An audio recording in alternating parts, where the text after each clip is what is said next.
안녕하세요. 네. 오늘 저는 정신건강 관리하며 살아가기라는 이야기를 해볼 건데요. 제 이야기를 시작하기 전에 여러분들께 질문을 먼저 드리고 싶어요. 여러분들은 혹시 유서를 써본 적이 있으신가요? 제가 여러분들 얼굴을 볼 수가 없어서 뭐 어떻게 답변을 받아야 될지 모르겠지만 유서를 써본 적이 있다라고 하시는 분들은 조용히 고개를 혼자 끄덕여 주시면 되겠습니다. 저는 유서를 늘 자주 작성을 했었는데요. 이게 제가 손으로 쓴 일기장의 마지막 썼던 유서예요. 여기에는 간단하게 말하면, 지난 유서를 쓴 이후로 많은 것이 바뀌었으므로 새 유서를 작성한다. 마지막 말도 남기지 못한 채 떠나긴 싫다. 엄마, 아빠는 어른이니까 슬픔을 이겨내고 삶을 이어가기를. 이라고 써놨습니다.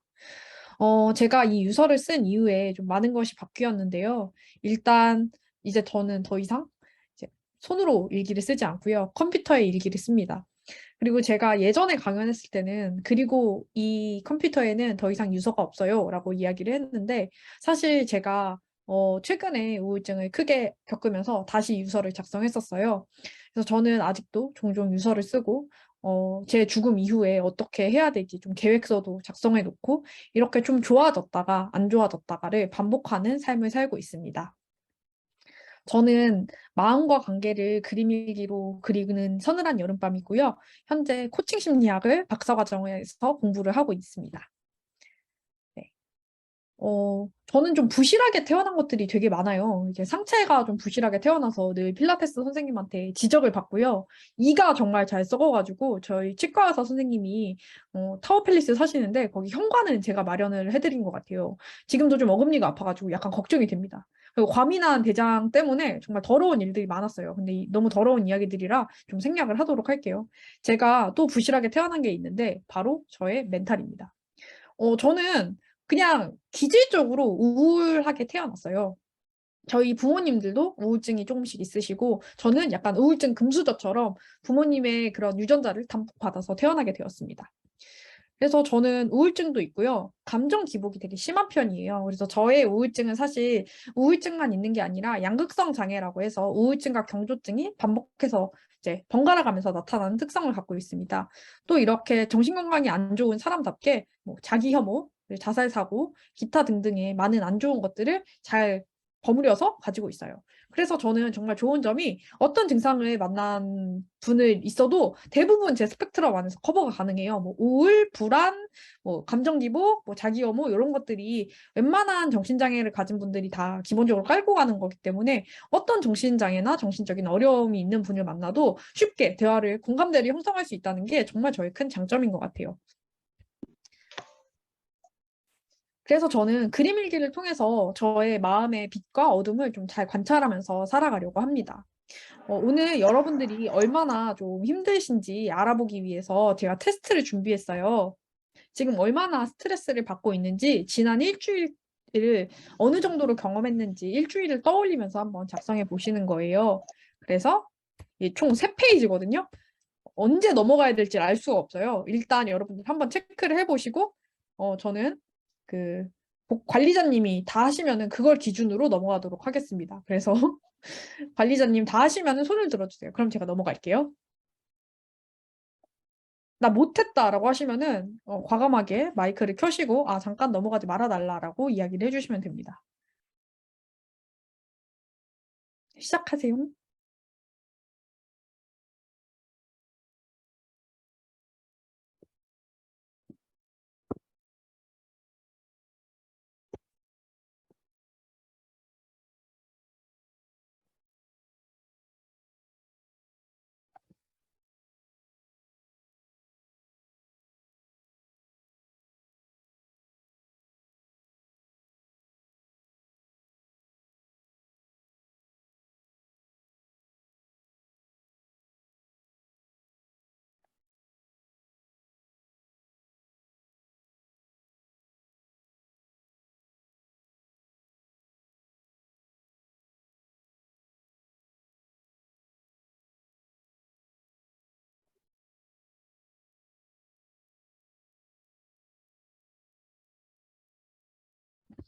네, 넘어가겠습니다.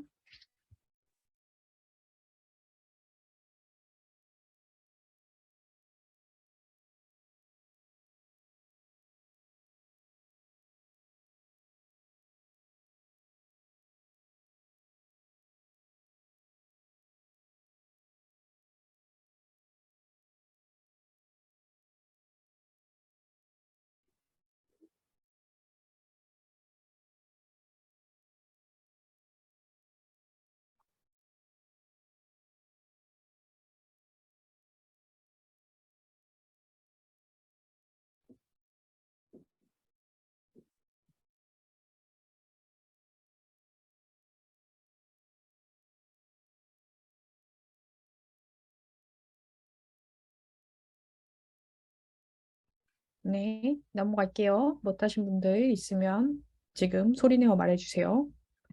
네, 마지막 페이지입니다.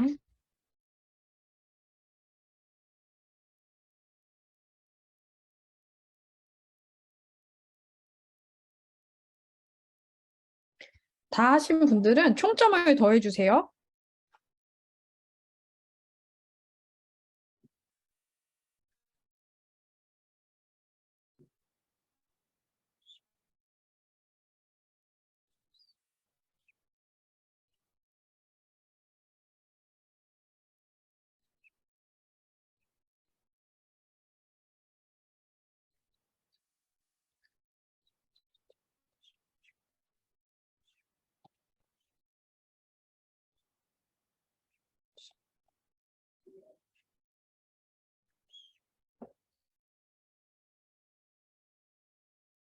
네, 점수들 다 더해보셨나요?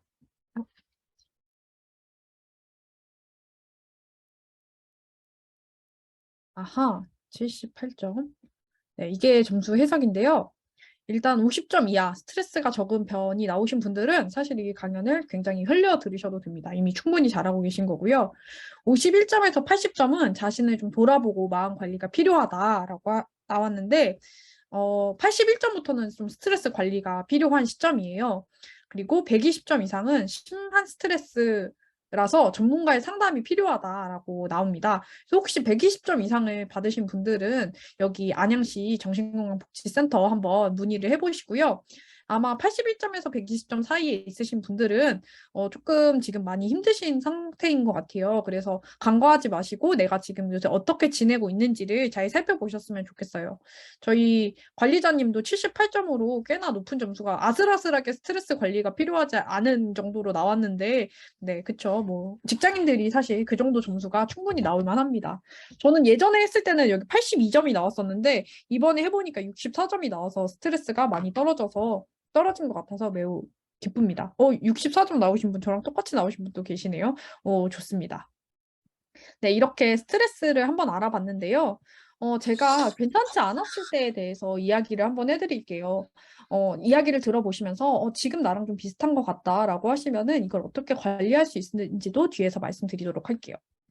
많은 분들이 우울증이라고 하면은 우울한 사람은 늘 슬픈 거 아니야? 되게 뭔가 기운이 떨어져 있고 축 처져 보이고 그런 것 같아라고 생각을 하시고 반대로 조증이라고 하면 막 엄청 기쁘고 신나고 이러면 뭐야? 너 조증이야? 약간 이렇게 말씀을 하시잖아요.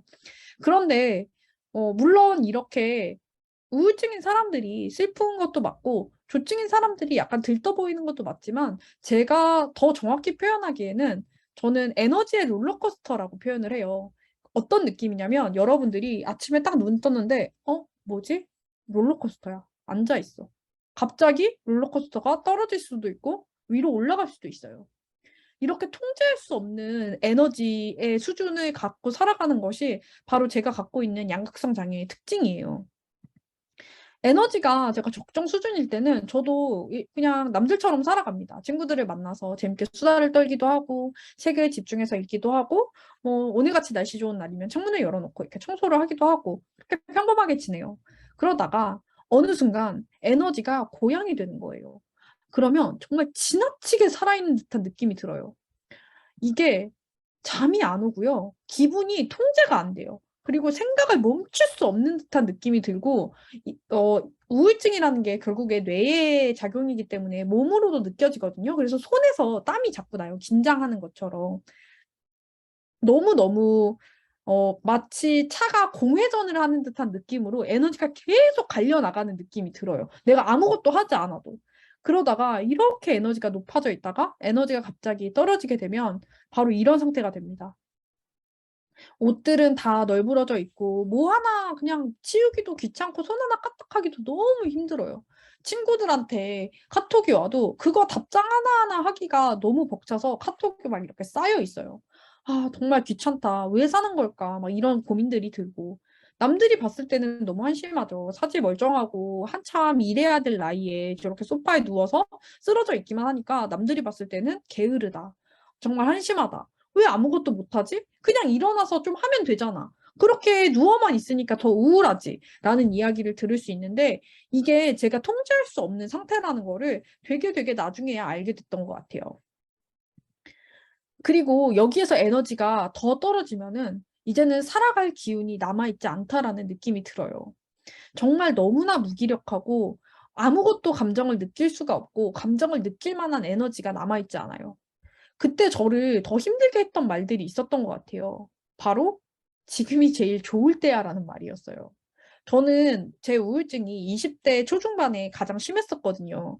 근데 그때 어른들이 저희 또래 아이들만 보면 늘, 예, 너 지금이 제일 좋을 때야. 이렇게 말씀을 하시더라고요. 그 말만 들으면 저는 어떤 생각이 들었냐면, 지금이 제일 좋을 때인데 내 인생이 이 모양 이 꼴이라니. 앞으로는 더 볼 것도 없다. 진짜 죽어야겠다. 라는 생각을 정말 많이 했던 것 같아요. 그런데 나중에 알게 된 거지만 우울증은 20대 초중반에 가장 발병을 많이 해요. 그때 학생상담센터에 가장 많이 찾아오시기도 하고 그냥 유병률 상으로 그렇게 가장 많이 발병을 합니다. 그런데 왜 그러면 이렇게 힘든데 뭐 힘들어서 죽고 싶다. 이거는 이해를 하시겠지만 뭐가 그렇게 힘드냐라고 하신다면은 바로 통제할 수 없다는 거예요. 내가 에너지가 올라가는 것과 무기력한 것이 언제 반복되는지도 모르고 언제 이렇게 될지도 모르기 때문에 너무 그게 힘들고 두렵습니다. 아까 제가 말씀드렸잖아요. 여러분들이 아침에 일어나서 눈을 떴는데 롤러코스터에 맨날 앉아 있어. 이게 올라갈지도 내려갈지도 몰라. 그럼 여러분들 삶이 어떻겠어요? 엉망진창이겠죠. 내가 내 삶을 통제하고 있다는 느낌이 드시지 않을 거예요. 근데 저는 그렇게 너무 오래 살아온 거예요. 여러분들 손에 가시가 박힌다고 생각해 보세요. 정말 작은 가시예요. 그런 얘기 하잖아요. 뭘 이런 거 갖고 죽고 싶어 해 라는 사람들한테 저는 그 사람들 엄지에 가시를 박아보고 싶어요. 그러면 그 작은 가시지만 하루 종일 그것들을 생각하게 될 거예요. 아, 나 여기 가시 박혀 있어. 뺐어. 어떻게 뺐어요. 근데 자고 일어나니까 또 박혀 있어. 또 뺐어. 자고 일어났는데 일주일 뒤에 또 박혀 있어. 그럼 여러분들은 가시가 안 박혀 있어도 그다음부터 두려워져요. 내가 언제 일어났을 때 가시가 박혀 있을까라는 생각 때문에 결국에 삶이 그 가시에 정말 그 가시가 중심이 되어버리는 거예요. 그래서 제가 말씀드리고 싶은 건 그렇게 살다 보면 이 고통이 살아서 끝날 것 같지가 않아요. 그래서 이 고통을 중단하는 방법은 죽음밖에 없다라고 생각을 하게 됩니다. 되게 자살하는 사람들은 미친 사람들이다라고 하지만 사실 자살하는 사람들의 이야기를 분석해 보면 자살을 시도한 사람들의 이야기를 분석해 보면 굉장히 논리적이에요. 다만 그 논리가 형성될 수밖에 없었던 그 사람들의 경험이 있는 거죠. 여러분들이 늘 고통에 시달린다면, 그래서 고통과 삶을 분리할 수 없다면 그 고통을 끝내는 방법은 이 삶을 중단하는 방법밖에 없다라고 생각을 하시게 될 수도 있어요. 그리고 이 저는 우울증을 만성 통증이라고 얘기하거든요. 여러분 한번 뭐 독감이나 코로나 이렇게 앞으로 심하게 아프시게 되면은 이제 막 몸이 되게 힘들고 막 그런 상태가 되잖아요. 우울증도 마찬가지예요. 정말 그런 상태가 되면은 아주 작은 좌절, 아주 작은 고통에도 삶이 무너지는 것 같아요. 제가 언제 한번 자살을 하고 싶었냐면은 정말 기억에 남는 순간이 있는데 우울증 환자들도 열심히 살아보려고 해요. 그래서 건강한 것도 먹으려고 하고, 뭐 규칙적으로 생활하려고 하고, 그래서 그날 제가 정말 힘을 내서, 그래, 건강한 걸 먹어보자라고 생각을 하고, 파프리카를 먹으려고 했어요. 냉장고에 파프리카가 있어서 그걸 씻어서 먹으려고 했는데, 소쿠리가 없는 거예요. 파프리카 씻어 먹을 소쿠리가. 아무리 찾아도 없어. 그런 좌절로도 죽고 싶어져요. 정말로. 그래서 여러분들 주변에 여러분들이 우울증이거나 여러분들 주변에 우울증 환자가 있으면 그런 작은 좌절로도 많이 무너질 수 있을 만큼 마음이 연약한 상태라는 거를 충분히 인정해 주셨으면 좋겠어요. 그건 여러분들이 잘못돼서도 아니고 그 사람이 특별히 나약해서도 아니고 그냥 그 사람이 갖고 있는 병, 그 사람이 너무나 오래 투병했기 때문에 그렇게 약해질 수밖에 없었다라는 거를 좀 인정해 주시는 게 필요할 것 같아요.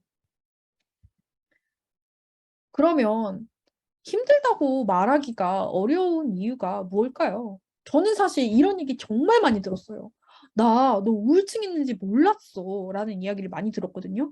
그리고 여러분들도 아마 주변에 이제 우울증이 있다라고 이야기하는 경우에 이런 얘기를 많이 들으셨을 거예요. 너 밝아 보여서 우울증 있는지 몰랐어. 혹은 너 왜 얘기 안 했어? 라는 이야기들을 들으실 수 있을 텐데 제가 힘들다고 말하기 어려웠던지를 좀 말씀을 드릴게요. 일단 저는 제가 20대 때 제일 우울증이 심했다라고 했잖아요. 그때 저도 학교에 있는 학생 상담 연구소에 찾아갔어요. 대학생 분들은 학교에 다 그 심리 상담 센터가 마련이 되어 있는데 거기를 꼭 방문해 보셨으면 좋겠어요. 저는 그 학생 상담 센터를 정말 자주 지나다녔거든요. 근데 제가 막상 그 문을 열고 들어가려고 하니까 너무 떨리더라고요. 아, 별일도 아닌데 내가 유난을 떠는 건 아닐까? 아니면 상담사가 죽고 싶다는 나를 너무 이상하게 생각하면 어떡하지? 아니면 진짜로 내가 이상한 사람이라고 낙인이 찍힐 것 같은 거예요. 그래서 그 문을 열고 들어가는데 뭐 아무도 신경 안 쓰잖아요. 근데 되게 눈치 보게 되는 거예요, 주변을. 그렇게 상담을 받고 제 인생이 참 많이 바뀌었어요. 라고 이야기할 수 있다면 너무 좋았겠지만 저는 그 상담소에 가서 다시 돌아가지 않았어요. 왜냐하면 그냥 거기 들어가서 저는 제가 이상한 사람이 아니라는 이야기를 듣고 싶었는데, 어, 거기 초기 접수 면접을 하시던 선생님이 뭔가 좀 저를 좀 위험한 사람처럼 금방이라도 자살할 사람처럼 보는 것 같다는 생각에 진짜 저 이상한 사람 아니라고 소리치고 뛰쳐나오고 싶었어요.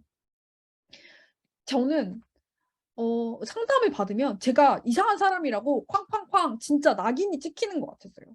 그래서 차마 상담을 받지 못하고 뛰쳐나오고 그 이후에 자가 치료를 해보겠다고 임상미 상담대학원에 갔다가 정말 고생을 많이 하고 결국에 치료를 받고 나아진 케이스죠. 여러분들도 혹시 이 강의를 듣고 내가 심리학이라는 학문에 너무 흥미가 있어서 대학원 진학을 해봐야겠다라고 생각하신다면은 이 강의를 듣고 그 생각이 좀 바뀌시기를 바라겠습니다.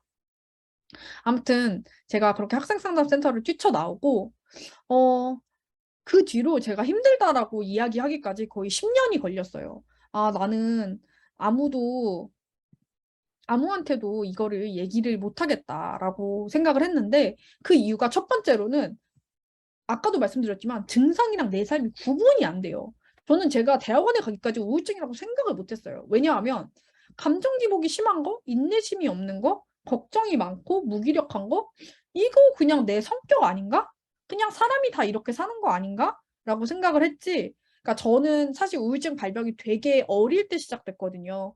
그래서 그냥 제 삶과 함께 우울증이 따라왔기 때문에 제 삶, 그냥 이게 인생이라고, 우리가 자기 인생밖에 못 살잖아요. 내가 남의 인생 살아봤으면 나도 알았지, 내가 이상하다는 걸. 근데 남의 인생을 못 살아봤기 때문에 그냥 이런 건 줄 알고 살았어요. 그리고 두 번째로는 누구한테 어떻게 말해야 되는지 모르겠는 거예요. 친구들이 막 잘 지내? 근데 아니, 나 불면증 한 달째 시달리고 있고 맨날 죽고 싶고 진짜 막 자살 방법 검색해보고 그래 라고 이야기를 하기가 되게 어렵잖아요. 그러다 보니까 누구한테 어디에다가 어떻게 말해야 되지? 라는 거를 몰랐어요. 요새는 정말 자살 관련해서 많은 예방기관들이 있잖아요. 이렇게 정신건강복지센터도 있고 학교에 상담센터들도 많아지고 전문가한테 이야기를 하면 된다라는 인식이 정말 많아졌지만 제가 대학교 때 라떼는 정말 그런 것들이 많이 없었어요. 네, 그래서 누구한테 이 자살에 대해서 생각한다는 거를 이야기할 수 있다는 것 자체를 저는 잘 몰랐던 것 같아요. 마지막으로 저는 그런 사람이 아니었어요. 여러분들이 저를 봤을 때 우울증이라는 키워드가 떠오르시나요? 저 되게 밝고 활발하고 저 파워 외향인이거든요. 저 MBTI도 ENTJ예요. 완전 혁신가. 저는 진짜 그렇게 살았어요. 저 성적 장학생이었고요. 봉사활동하고 과외 알바하고 동아리 활동하고 완전 유능하고 유머러스하고 제가 여기서 저희 유머를 어떻게 증명해야 될지는 모르겠지만 어쨌든 굉장히 친구들한테 인기도 많고 외향적이고 이런 사람이었기 때문에 우리가 흔히 이제 상상하는 우울증 되게 막 이런 울고 막 그런 이미지가 아니었기 때문에 저는 제가 우울증의 모든 증상들을 갖고 있으면서도 우울증이라고 생각을 못 했던 것 같아요. 하지만 여러분, 우울증 환자들 중에도 굉장히 밝고 외향적인 사람들이 많고요. 다양한 모습으로 살아가고 있어요. 그래서 아니 우리가 안경 썼다고 다 똑같은 삶을 사는 거 아니잖아요. 안경 쓴 것만 하나의 공통점이지. 그런 것처럼 우울증이 있는 사람들도 너무나 다양한 삶을 살아가고 있는데 저는 그때 우울증에 대한 인식도 없었고 다른 사람들이 우울증이 있을 거라는 생각도 못 했기 때문에 좀 잘 그런 것들에 대해서 내가 어떤 남들과 다른 정신병이 있을 거라는 거를 상상하지 못했던 것 같아요. 우울증의 증상들은 어떤 증상들이 있는지 한번 알아볼게요. 여러분들이 간과하기 쉬운 증상들부터 좀 전문가의 주의가 필요한 증상들까지 다양하게 있거든요. 일단 첫 번째로 많이 호소하시는 거는 우울감이에요. 실제로 우울증 진단의 가장 중요한 기준 중에 하나도 2주 이상 우울한 느낌이 지속되면은 우울증이라고 의심해 볼 수 있습니다. 두 번째로 우울증인데 불면증을 호소하시면서 병원을 찾는 경우들이 많으세요. 우울증에 있는 경우에 불면이 같이 따라오는 경우가 굉장히 많거든요. 혹은 너무 오래 자는 거, 과수면, 막 10시간, 11시간씩 자는 것도 우울증의 증상일 수 있어요. 그래서 만약에 주변에 누가 가족 중에 못 잔다, 혹은 자기 전에 술을 한 잔씩 홀짝인다라고 하신다면은 좀 정신과적인 질환을 의심해 볼 수 있습니다. 세 번째는 체중이 변하는 거예요.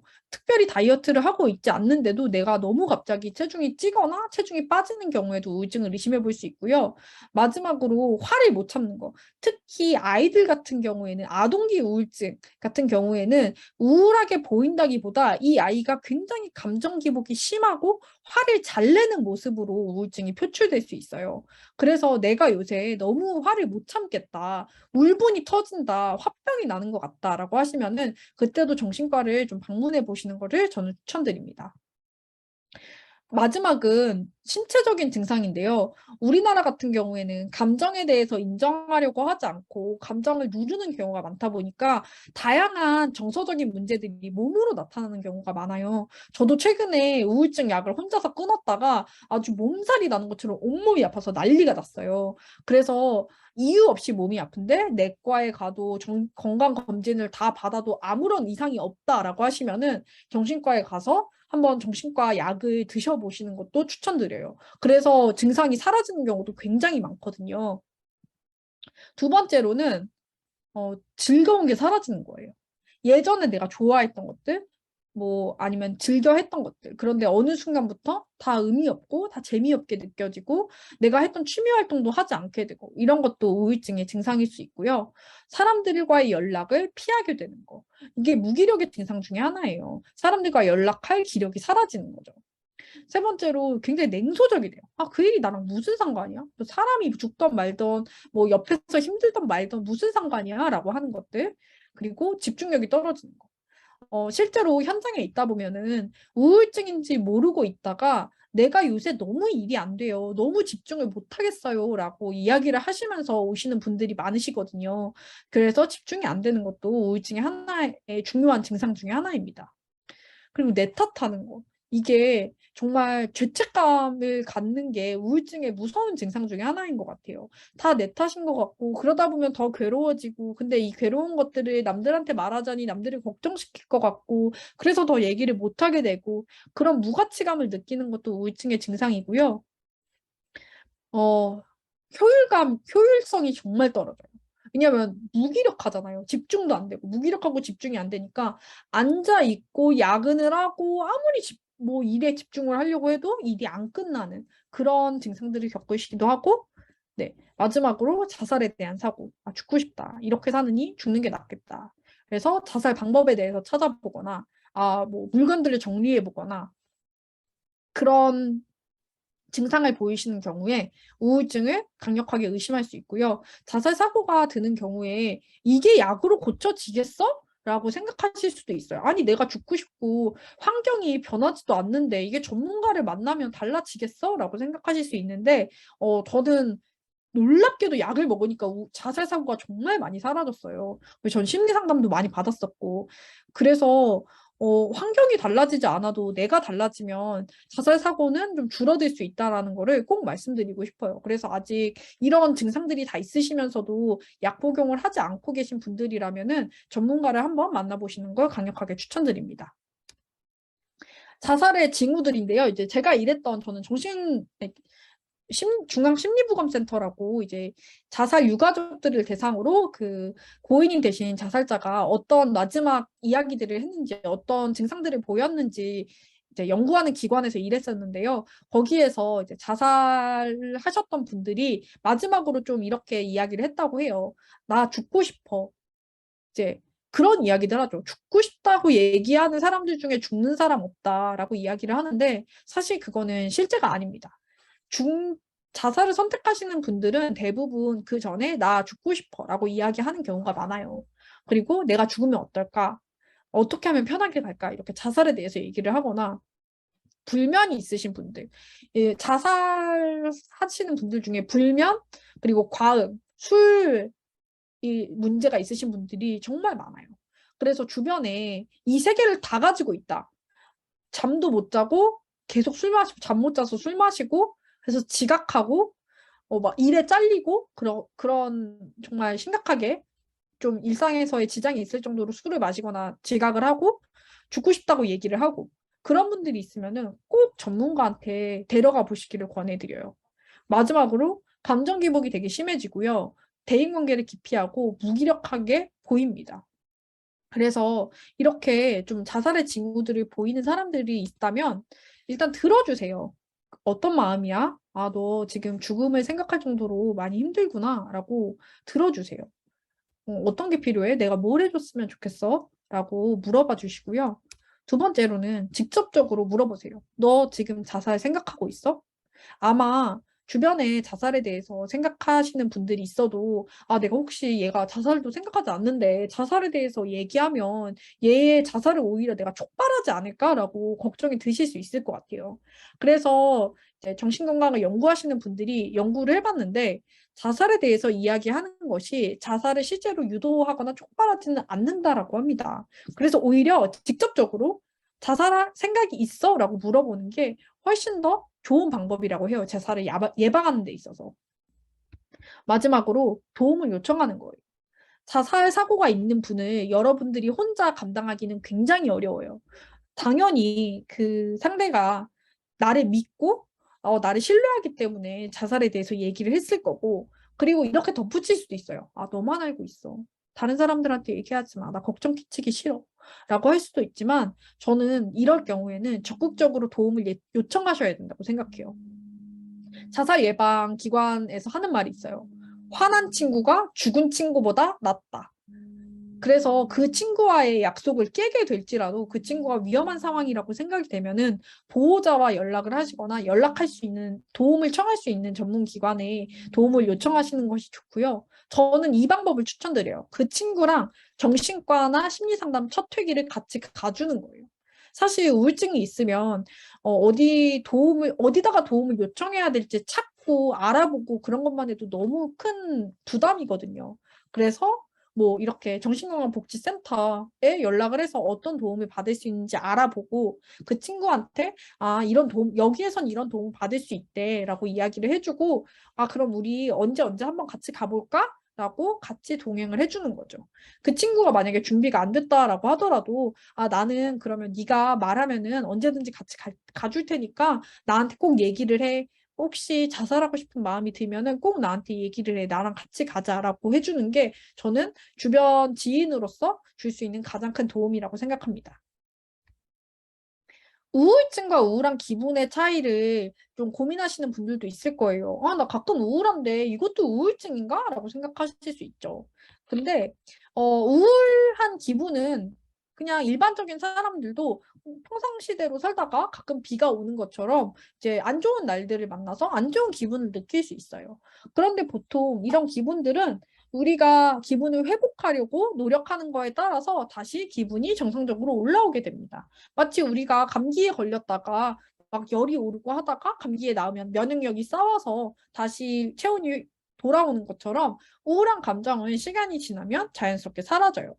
그런데 반대로 우울증은 노력을 하는데도 불구하고 기분이 나아지지 않는 거예요. 내가 기분을 좋게 만들려는 일반적인 노력들에도 불구하고 마치 장마가 그치지 않는 것처럼 계속 기분이 안 좋은 그게 2주 이상 지속되고 반복적으로 나타나는 경우에 우리가 우울증을 의심해 볼 수 있습니다.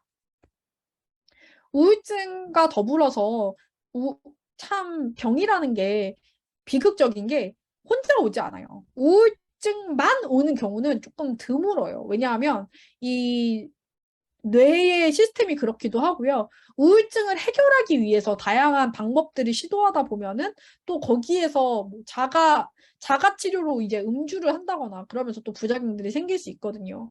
우울증의 가장 친한 친구는 당연히 불안입니다. 우울과 불안은 늘 동행해요. 왜냐? 우울은 좀 감정 기복이랑 같이 오는 경우가 많은데 아까 말씀드렸잖아요. 롤러코스터에 타는 것 같다고. 그럼 엄청 불안하죠. 내가 눈 뜨면 롤러코스터면 너무 불안하죠. 그래서 이 불안이 같이 오는 경우가 되게 많아요.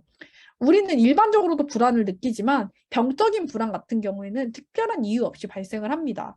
그리고 실제 위험에 비해서 과도해요. 내가 시험에 대해서 시험 못 본다고 죽는 거 아니잖아요. 근데 시험 때만 되면은 막 머리가 하얘지고 백지가 된 것 같고 죽을 것 같고 그렇게 생각되면 이건 좀 과도한 불안이라고 할 수 있겠죠. 그리고 통제가 어렵다라고 느껴져요. 내가 불안하니까 좀 이완하고, 좀 심호흡도 하고 이러면서 진정하자, 이러면서 좀 나아지는 불안이 있는가 반면에 병적인 불안은 통제가 굉장히 어렵다고 느껴집니다. 그리고 상황이 해결된 이후에도 지속되는 경우가 많아요. 트라우마가 대표적인 예라고 할 수 있죠. 여러분들이 과거에 정말 정말 나쁜 사건을 겪었다면 그 사건을 마주했을 당시에는 굉장히 불안하겠죠. 하지만 사건이 해결된 이후에 많은 것들이 이제 지나간 이후에는 불안하지 않아야 되는데 그 이후에도 계속 불안감을 느끼는 거예요. 그리고 이 불안한 분들은 근육이 늘 긴장되어 있어요. 턱 근육이 뭉쳐 있다던가 아니면 이 어깨 근육이 뭉쳐 있다던가 그래서 만성적인 피로를 느끼는 경우가 많습니다. 두 번째는 공황인데요. 공황은 너무 이제 유명해졌죠. 공황 발작, 죽을 것 같은 느낌이 5분, 10분 뒤에면 5분, 10분간 지속되다가 사라지는 거예요. 그래서 막 이상한 시체가 내 미친 거 아닌가? 막 환각을 보는 것 같고, 막 환청도 들리는 것 같고, 막 숨도 안 쉬어지고, 그래서 응급실에서 발견되는 경우가 되게 많고요. 내가 공황 발작을 한번 일으키면요. 다음 공황에 대한 불안이 굉장히 심해져요. 내가 언제 사람들 앞에서 이렇게 불안해지고, 공황 발작 같은 이상한 모습을 보일지 모른다라는 생각에 그 심해지면 이제 집 밖에도 안 나가게 되고, 대인기피증으로 이어지기도 합니다. 여러분, 희소식은요. 우울, 불안, 공황은요. 정말 많이 연구된 분야이기 때문에 그만큼 치료법도 많이 발달되어 있고 완치까지는 아니지만 관리하면서 살아갈 수 있어요. 저도 제가 이렇게 여기서 강연도 하고 이런 엄청나게 긴 강연 자료를 준비할 수 있었던 것도 약을 먹어서거든요. 그래서 여러분들이 우울, 불안, 공황이 있다? 여러분들은 운이 좋으신 겁니다. 정말 대중적인 질병에 걸리신 거기 때문에 치료 관리가 용이한 질병이라서 특히 공황은 완치도 좀 많이 되는 걸로 알고 있어요. 그리고 불안은 정신과 약이 기가 막히게 잘 들어요. 그리고 인지치료나 심리치료로도 치료가 굉장히 잘 되는 병이기 때문에 지금 내가 불안 때문에 힘들다, 공황장애를 겪고 있다라고 하시면 꼭 전문가를 찾아가 보세요. 이거는 진짜 정말 정신질환계의 감기입니다. 저 우울증은 감기라고 말하지 않거든요. 우울증은 당뇨라고 말하거든요. 이건 꾸준한 관리가 필요해서. 근데 불안 계열은 감기라고 말할 수 있을 정도로 치료에 희망이 있기 때문에 여러분들은 희망을 가지실 수 있습니다. 두 번째, 세 번째 불면인데요. 불면 정말 정말 흔하고 간과되기 쉬운 질병이에요. 잠이 드는데 어려운 것도 불면이고요. 자주 깨는 것도 불면증의 증상이에요. 그리고 자고 일어나도 개운한 느낌이 없는 것. 이게 너무 오래 3개월 이상 지속되는 것도 불면 장애라고 할 수 있고요. 저는 불면이 심할 때 밤이 무서웠어요. 밤이 와서 자야 되는 것 자체가 스트레스였어요. 그게 불면증의 증상이에요. 그래서 불면도 정말 다양한 원인으로 불면이 일어날 수 있는데 많은 정신과 의사들 그리고 많은 정신건강학자들이 잠이 정신건강의 기초라고 말해요. 수면이 안 되면 신체적 질병이 생기는 것도 물론이지만 정신질환도 오기가 정말 쉬워집니다. 그래서 여러분들이 불면이 지금 있으시다면 이거를 쉽게 지나치지 마시고 꼭 전문가를 만나가지고 좀 관리를 받아보셨으면 좋겠어요. 불면은 신체 질환의 증상으로 나타날 수도 있거든요. 그래서 꼭 한번 보시고요. 마지막에 음주입니다. 정말 우리나라는 음주에 대한 기준이 너무 관용적이어가지고 본인이 알코올 중독인지 모르는 알코올 중독분들이 정말 많아요. 이 음주 문제가 있는 분들은요, 불면이랑 같이 갈 때가 많아요. 이제 잠이 안 오니까 혼자 술을 마시기 시작하는 거예요. 이 혼술하는 것도 알코올 중독이 있는 분들의 대표적인 증상이거든요. 그래서 술을 마시는데 점점 많이 마시고 점점 오래 마셔. 그리고 술을 난 마음만 먹으면 술 끊을 수 있어 라고 하지만 마음을 안 먹거나 끊으려고 시도해도 잘 되지 않거나 그리고 술을 마시고 깨는데 하루가 거의 다 가는 거예요. 직장인분들은 그래도 출근을 해야 되니까 어느 정도 자제가 되지만 주말에 계속 술을 마시는 거죠. 그냥 뭐 맥주 세계 맥주 이렇게 사다 놓고 뭐 8캔, 10캔 이렇게 마시고 음주로 인해서 일상생활이 좀 어려운 경우 특히 뭐 지각을 한다거나 음주하는 것 때문에 친구들을 안 만나거나 취미생활을 안 하는 거 이런 것도 일상생활에 지장이 있다고 볼 수 있습니다. 그래서 주변에 음주 문제 있는 분들 간과하지 마시고 여러분들도 지금 뜨끔하시는 분들 솔직히 있을 거예요. 그러면서 생각하시겠죠. 나 정도면 아닌 것 같은데? 하지만 여러분들도 음주 문제가 있을 수 있습니다. 그래서 좀 이런 것들도 정신건강센터에서 체크할 수 있어요. 그래서 좀 체크 받아보셨으면 좋겠어요. 또 우리를 취약하게 만드는 것들이 있어요. 이 정신건강이 안 좋으신 분들이 이제 좀 왜 몸도 건강하게 살아가는 습관을 갖고 있으면은 건강하게 살아지는데 그 정신 건강이 좀 취약하게 살아가시는 분들이 있어요. 첫 번째, 생활 습관이 불규칙한 분들. 아무 때나 자고 아무 때나 일어나는 거. 그리고 혼자 일하시는 분들. 혼자 일하다 보면 우리는 인간은 사회적인 동물이기 때문에 혼자 일하다 보면은 굉장히 정신 건강이 취약해지게 돼요. 근데 요새 코로나 때문에 되게 재택근무가 많아졌잖아요. 그것 때문에 우울증 발병률이 정말 높아졌어요. 그리고 예측할 수 없는 스트레스를 자주 마주하시는 분들. 내가 일을 하고 있는데 일에서의 50 정도의 스트레스가 어느 정도 꾸준히 있을 거다라고 예측을 할 수 있으면 괜찮은데 스트레스가 어느 때는 10이었다가 어느 때는 100이었다가 어느 때는 1000이었다가 어느 때는 50이었다가 이렇게 예측할 수 없는 스트레스를 계속 마주해야 되는 분들은 또 정신건강에 취약해질 수 있고요. 미래에 대해서 되게 불안정한 느낌을 계속 받는 경우 나는 내 미래가 어떻게 될까? 도저히 알 수가 없다. 이렇게 예측할 수 없는 상황이 계속 놓여지는 분들 같은 경우에는 정신건강이 좀 취약해지기 쉬우니까 전문가를 만나서 이럴 때는 정신과 약보다는 일단 뭐 심리상담사나 정신건강복지센터에 계신 분들한테 어떤 도움을 받을 수 있는지 물어보는 것도 좋을 것 같아요.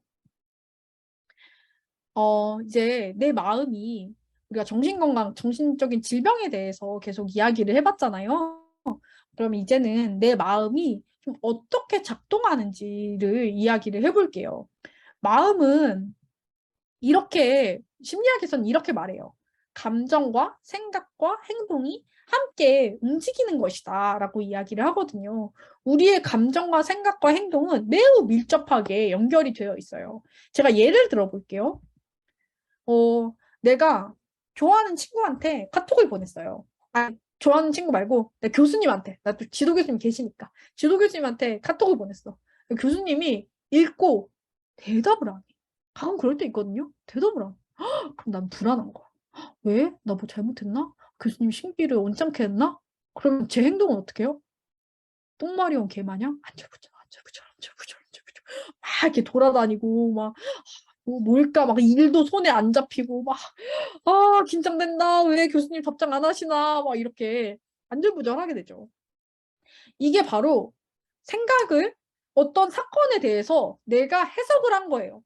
교수님이 답장을 안 보낸다라는 사건이 있었죠. 거기에 내가 뭘 잘못해서 교수님이 나한테 카톡을 안 보내시나 보다라고 내 마음대로 해석을 한 거죠. 그 해석으로 인해서 감정이 불안해진 거예요. 그래서 그 감정으로 인해서 행동이 안절부절하는 행동이 나온 거죠. 그런데 이 생각과 감정과 행동이 서로 상호작용을 막 해요. 안절부절하니까 더 불안해져. 불안해지니까 생각도 더 파국적으로 하게 돼. 교수님이 나 싫어하시나 봐. 뭐야, 나 이제 자퇴해야 되는 거야? 어떡해, 나 벌써 아직 4학기밖에 안 했는데 막 이러면서 더 파국적으로 가게 되는 거죠. 근데 만약에 내가 교수님이 카톡 답장 안 할 때 쿨하게 바쁘신가 보다. 우리 교수님 바쁘지. 이러면 제 마음은 어때요? 편안하죠. 그러면 행동도 편안해요. 근육도 긴장되지 않고 내 행동이 편안하니까 감정도 편안해지고 생각도 부정적으로 가지 않죠. 이렇게 여러분들의 생각과 감정과 행동은 서로서로 영향을 미치면서 우리의 마음이라는 것들을 만들어내요. 그래서 여러분들이 내가 되게 불안하거나 기분이 나쁠 때 내가 지금 어떻게 생각하고 있는지 한번 바라보셨으면 좋겠어요. 생각, 감정, 행동을 하나씩 바꿀 수 있는데요. 일단 나를 불행하게 만드는 생각들이 있어요. 우리는 이거를 인지 왜곡이라고 해요. 우리가 자주 사용하는 인지 왜곡 9가지가 있거든요. 첫 번째는 흑백 사고입니다. 완벽주의가 있는 분들이 보통 흑백 사고를 많이 하시는데요. 완전히 성공하지 못하면 완전히 실패한 거다. 야, 100점 아니면 쓰레기야. 완벽주의인 분, 그러니까 나는 완벽주의가 아니에요 라고 말하시는 분들이 보통 에이 내가 완벽하지도 않는데 무슨 완벽주의야 라고 이야기를 하시는데, 사실 완벽주의는 완벽을 추구하는 게 아니라 기준이 굉장히 엄격하고 그 기준을 달성하지 못했을 때 자기 비난을 하는 걸 특징으로 갖고 있거든요. 그런데 내 기준이 뭐 100수도 있고 120일 수도 있고 1000일 수도 있는 거죠. 근데 내 기준을 달성하지 못하면 나는 실패자인 거야. 그렇게 나 자신을 비난하는 거죠. 게다가 과도한 일반화를 할 때도 있어. 내가 한번 실패했어. 내가 뭐 오늘 강연을 잘 못했다고 쳐봐요. 그러면 난 진짜 쓰레기야. 난 맨날 실패만 해. 나는 정말 늘 이런 식이야. 나는 이제 다시 강연하면 안 돼. 이렇게 생각을 하는 거죠. 그리고 파국적으로 사고를 하는 겁니다. 만약에 실수하면 어떡하지? 그러면 내 인생은 이제 끝장이야. 나 창작자로서 커리어도 끝장이고 나는 이제 다시는 아무것도 못할 거야 라고 생각을 하는 거죠.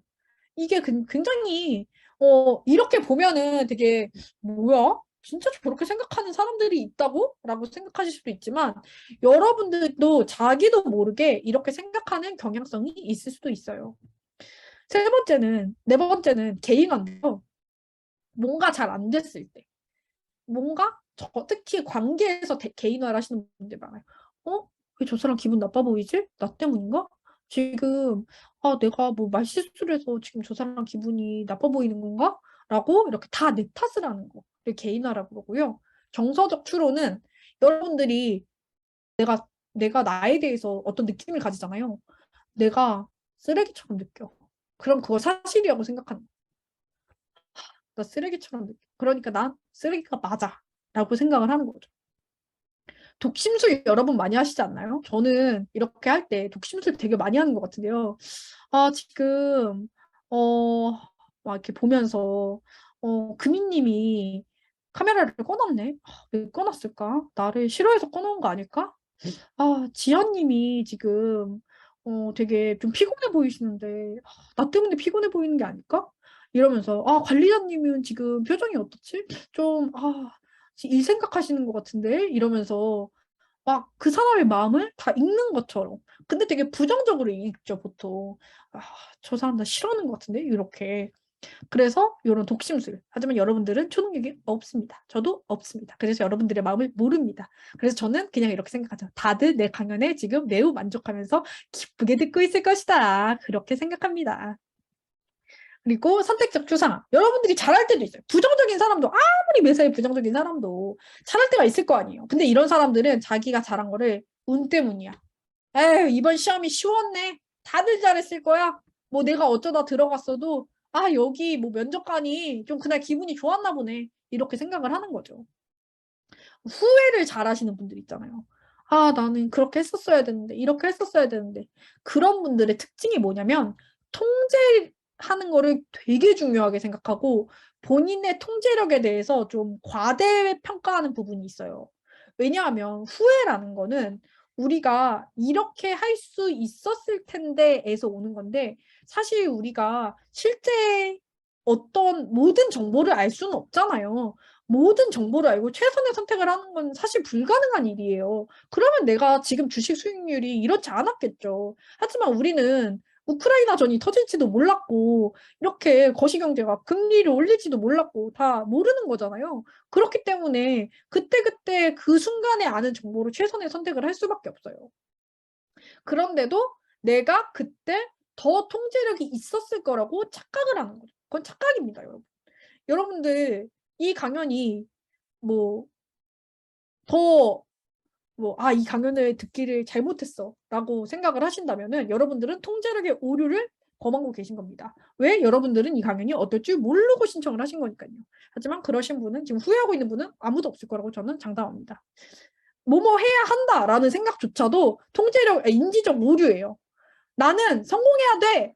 나는 취업해야 돼. 나는 연애를 잘하고 결혼을 잘하고 나는 최고가 돼야 돼. 이 생각 인지적 왜곡입니다. 그러면 인지적 왜곡이 아닌 건 뭐냐?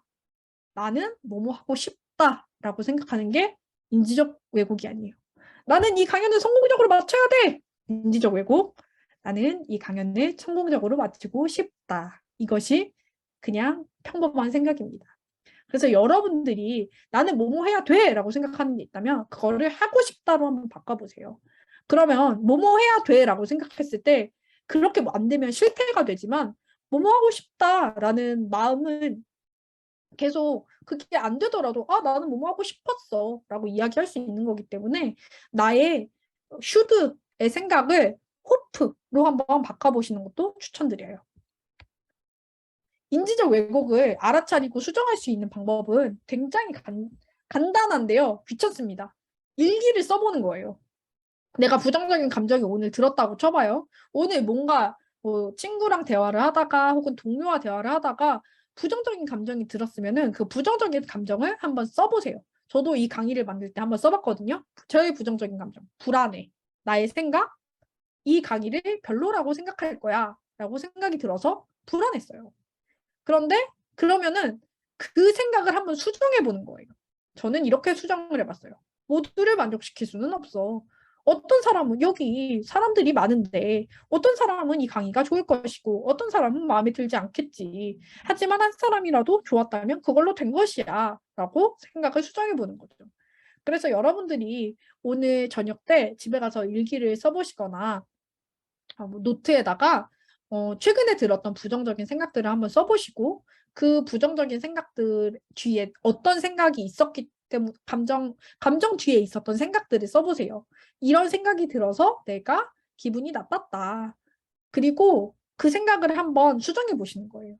만약에 내 친한 친구가 나랑 똑같은 상황에 있었다면 내가 뭐라고 얘기를 해줬을까를 상상해 보면서 쓰시면 좋아요. 상사한테 깨져서 엄청 속상했어. 그래서 막 좌절하고 있었어. 생각은 나는 정말 한심한 사람이구나 이렇게 생각을 하고 있었어요. 근데 만약에 내 정말 좋은 친구라면은 나한테 뭐라고 얘기해 줬을까요? 아마 저는 제 친구가 그렇게 그런 상황에 있다면 그 상사 새끼가 이상한 새끼네. 네가 얼마나 잘하고 있는지 못 알아차릴 주는 그놈이 나쁜 놈이지. 너는 잘하고 있어. 라고 이야기를 해줬을 것 같아요.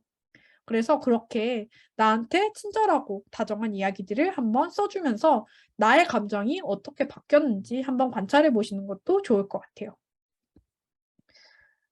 이제 우울증을 관리하면서 살아가는 법에 대해서 말씀을 드릴게요. 아마 여기 우울증이 있으신 분들도 있고 없으신 분들도 있을 텐데 없으신 분들한테도 정신건강을 관리하면서 살아가는 유용한 팁이 될 수 있을 것 같아요. 일단 우울증이 있으신 분들은 그런 질문을 주셨더라고요. 우울증과 불안에서 빨리 회복되는 법을 알고 싶다. 드라마나 영화를 보면은 그런 장면들 나오잖아요. 이제 막 상담사랑 얘기를 나오다가 상담사가 막 핵심적인 말, 통찰적인 말, 당신은 이런 거예요. 그러면은 막, 맞아요. 눈물이 막 뚝뚝뚝뚝 흘리고 막 상담실을 나서면서 나는 이제 새로운 사람이 되었어. 막 이런 장면들이 좀 나오는데 사실 그런 건 없습니다. 정말 마치 다이어트랑 비슷해요. 여러분들 뭐 하나 딱 먹는다고 갑자기 기적적으로 몸이 쫙 바뀌고 막 하다못해 뭐 성형을 해도 한 번에 다 예뻐지지 않잖아요. 회복의 과정은요, 정말 지루한 나선형의 과정이에요. 변화는 나선형으로 와요. 이렇게 오는 게 아니라. 그 말은 우리가 이제 나선형의 둘레길을 돌면 풍경들이 계속 똑같이 반복되잖아요. 그런데 처음에 봤던 풍경이랑 맨 꼭대기에서 올라갔던 풍경이랑 보면은 분명히 그 풍경이 달라져 있는 걸 확인할 수 있죠. 우울증에서 회복되는 과정도 비슷해요. 정말 똑같은 지점을 계속 반복하는 것 같아요. 아, 좀 살 것 같다. 아니야, 죽고 싶어. 살 것 같다. 아니야, 그래도 죽어야겠어. 살 것 같다. 아, 내가 그때 왜 자살을 안 했지? 완전 반복을 하다가, 그러다가, 아, 나는 앞으로도 이렇게 계속 살아갈 수 있는 사람이구나, 라는 것을 깨닫게 되는 과정인 것 같아요. 우울증에서 회복하는 거는 어떤 질병에서 회복하는 것과 비슷하게 굉장히 지겹고 재미없는 노력들의 반복입니다. 운동을 하고요. 좋은 음식들을 먹으려고 하고요. 증상이 안 좋아지면 전문가를 만나서 뭐 약을 맞던지 아니면 상담을 받습니다. 그래서 이런 것들을 저는 심리치료에도 1,000만 원을 넘게 썼고요. 정신과 진료도 3년 넘게 받고 있고, 그냥 여느 만성 질환이 있는 사람과 마찬가지로 꾸준히 관리를 하면서 살아가고 있어요. 그래서 저는 정서를 조절하는 게 저한테는 되게 중요한 일이에요. 왜냐하면 대부분의 여러분들은 정서가 그냥 웬만하면은 체온이 조절되듯이 조절이 되실 거예요. 근데 저 같은 경우에는 그 체온 조절계가 고장이 난 상태라고 보시면 돼요. 그래서 약을 통해서 그걸 조절을 하고 있는 거고, 평소에는 이제 감정이 한번 올라가기 시작하면 끝까지 올라가 버리고, 내려가기 시작하면 끝까지 내려가 버리는 그런 종류의 그 질병이라 가지고 이 감정을 조절하는 걸 되게 중요하게 생각하는데, 감정을 조절하기 위해서는 일단 첫 번째로 감정을 알아차려야 돼요. 내가 지금 어떤 기분인지. 여러분들은 지금 어떤 기분이세요? 저는 지금 좀 신난 기분인 것 같아요. 이렇게 여러분들 앞에서 이야기할 수 있어서. 그래서 여러분들 얼굴을 보고 이렇게 제 이야기를 주저주저 떠들 수 있어서 되게 신난 기분인 것 같고, 여러분들 중에서는 뭐 정말 행복하신 분들도 있을 거고, 아마 피곤하신 분들도 있을 거고, 지겹다라고 느끼시는 분들도 있을 거고, 아니면 조금 긴장됐다라고 생각하시는 분들도 있을 거예요. 이렇게 내 감정을 알아차리는 게 감정 조절의 첫 스텝이 될 수 있고요. 감정 조절은 부정적인 정서 조절이 있고요. 적응적인 정서 조절이 있어요. 감정을 알아차렸다고 해서 우리가 다 그 감정을 잘 조절할 수 있는 건 아니에요. 감정을 조절하더라도 잘못된 방법으로 조절할 수 있죠. 예를 들어서 내가 우울하다고 기분을 올려주는 마약을 먹는 거. 그럼 사실 정서 조절이 되는 건 사실이죠. 하지만 그거는 부정적인 정서 조절 방법이 될 거예요. 그래서 정서 조절의 절망편부터 한번 알아볼게요. 자기 비난하는 거. 일하면서 이렇게 긴장하다니. 나는 프로답지 못해. 자기 비난을 하면요, 여러분, 정서가 조절되기는 해요. 그 즉시 나의 불안이 좀 떨어져요. 왜냐하면 비난을 한다는 건 통제감을 갖는다는 거기 때문에 여러분들이 여러분들을 때리는 사람이 돼서 이제 통제감을 갖게 되는 거죠. 두 번째는 타인 비난하기예요. 아, 내가 이렇게 힘든 거는 다 저 사람 탓이야. 다 네 탓이야. 다 상사 탓이고, 다 MZ세대 탓이고, 다 교수 탓이야. 라고 하는 거죠. 이것도 마찬가지로 통제감을 좀 느끼면서 부정적인 정서가 좀 일시적으로 떨어지긴 합니다. 하지만 절대 정응적이라고는 할 수 없겠죠. 왜냐하면 자기 비난이나 타인 비난이나 결국에 일시적으로는 감정을 좋게 만들어주지만 근본적인 문제를 해결해주지 않을 뿐더러 분노라는 감정을 갖게 하거든요. 마지막으로 타인에게 부정적인 감정을 분출하는 거. 이거 정말 최악이죠. 1호선 할아버지들이 하는 거. 아무나 붙잡고 지금 정부가 말이야. 내가 이 나라가 이래서 말이야. 이러는 것들. 이런 것도 이러면 사실 그 할아버지도 얼마나 통쾌하겠어요. 근데 그렇게 살면 얼마나 좋아. 하지만 굉장히 절망편이다. 그렇게 정서를 조절하면은 우리한테 절망밖에 남지 않겠죠. 폭식하는 거. 기분 나쁘니까. 오늘 뭐 했으니까. 오늘 너무 힘들었잖아. 먹어야지. 근데 저는 솔직히 이게 왜 나쁜 거야? 나 그러고 있는데. 이게 왜 나쁜 건지. 하지만 이제 너무 심한 폭식. 우리가 뭐 힘들고 그런 날 조금 이렇게 해주고 좀 먹고 요거는 괜찮지만은, 이제 폭식이라고 하면은 짧은 시간 내에 지나치게 많은 음식을 먹는 거, 그리고 거기에 수치심을 느끼는 거, 요런 경우라면, 그 먹고 또 토하시는 경우, 요런 경우라면은 전문가를 조금 만나보셔야 됩니다. 폭식도 굉장히 고치기 힘든 그 정신과 질환 중에 하나거든요. 그래서 내가 만약에 사실은 이제 폭식이 있는 분들이 얘기하지 않는 경우가 되게 많아요. 이게 되게 수치심과 관련된 질병이다 보니까. 그래서 내가 사실은 아무도 없을 때 과자 한 10대 봉지, 막 케이크 한두 개를 구겨 넣듯이 먹고 그거에 못 이겨서 토하고 그런다라고 하신다면은 꼭 전문가 찾아가서 만나보세요. 그 훨씬 훨씬 편안해지실 거예요. 마지막으로 음주. 오늘 힘들었으니까 오늘 또 관리자님 행사 준비했으니까 얼마나 힘드셨어. 한다. 적셔. 이러는 거. 그러면 뭐 이게 나쁘진 않지만 정서를 조절 특히 안 좋은 감정이 있을 때마다 술을 드시는 걸로 해결하신다면은 요거는 되게 좋은 방법이 아니다라고 말씀을 드리고 싶어요. 그럼 정서 조절의 희망편은 뭐냐? 문제를 해결하는 거예요. 나를 불쾌하게 만드는 상황을 사전에 피하는 거. 이게 사실 최고의 방법이라고 합니다. 우리가 막 맨날 심리학에서는 심리만 바꿔야 된다라고 말할 것 같잖아요. 근데 심리를 바꾸는 것보다 더 좋은 해결책은 환경을 바꾸는 거예요. 그래서 막, 제가 막 부모랑 문제가 있어요. 막 우리 부모님이랑 사이가 안 좋고, 그럴 때 상담사들이 제일 먼저 물어보는 것 중에 하나가 독립을 하실 수 있나요? 지금 물리적으로 분리될 수 있는 상황인가요? 를 제일 많이 물어봐요. 그래서 나를 힘들게 하는, 반복적으로 힘들게 하는 상황들, 그게 가족이 됐던, 친구가 됐던, 상사가 됐던, 피할 수 있으면 피하는 게 최고입니다. 두 번째로는 감정을 수용하는 거.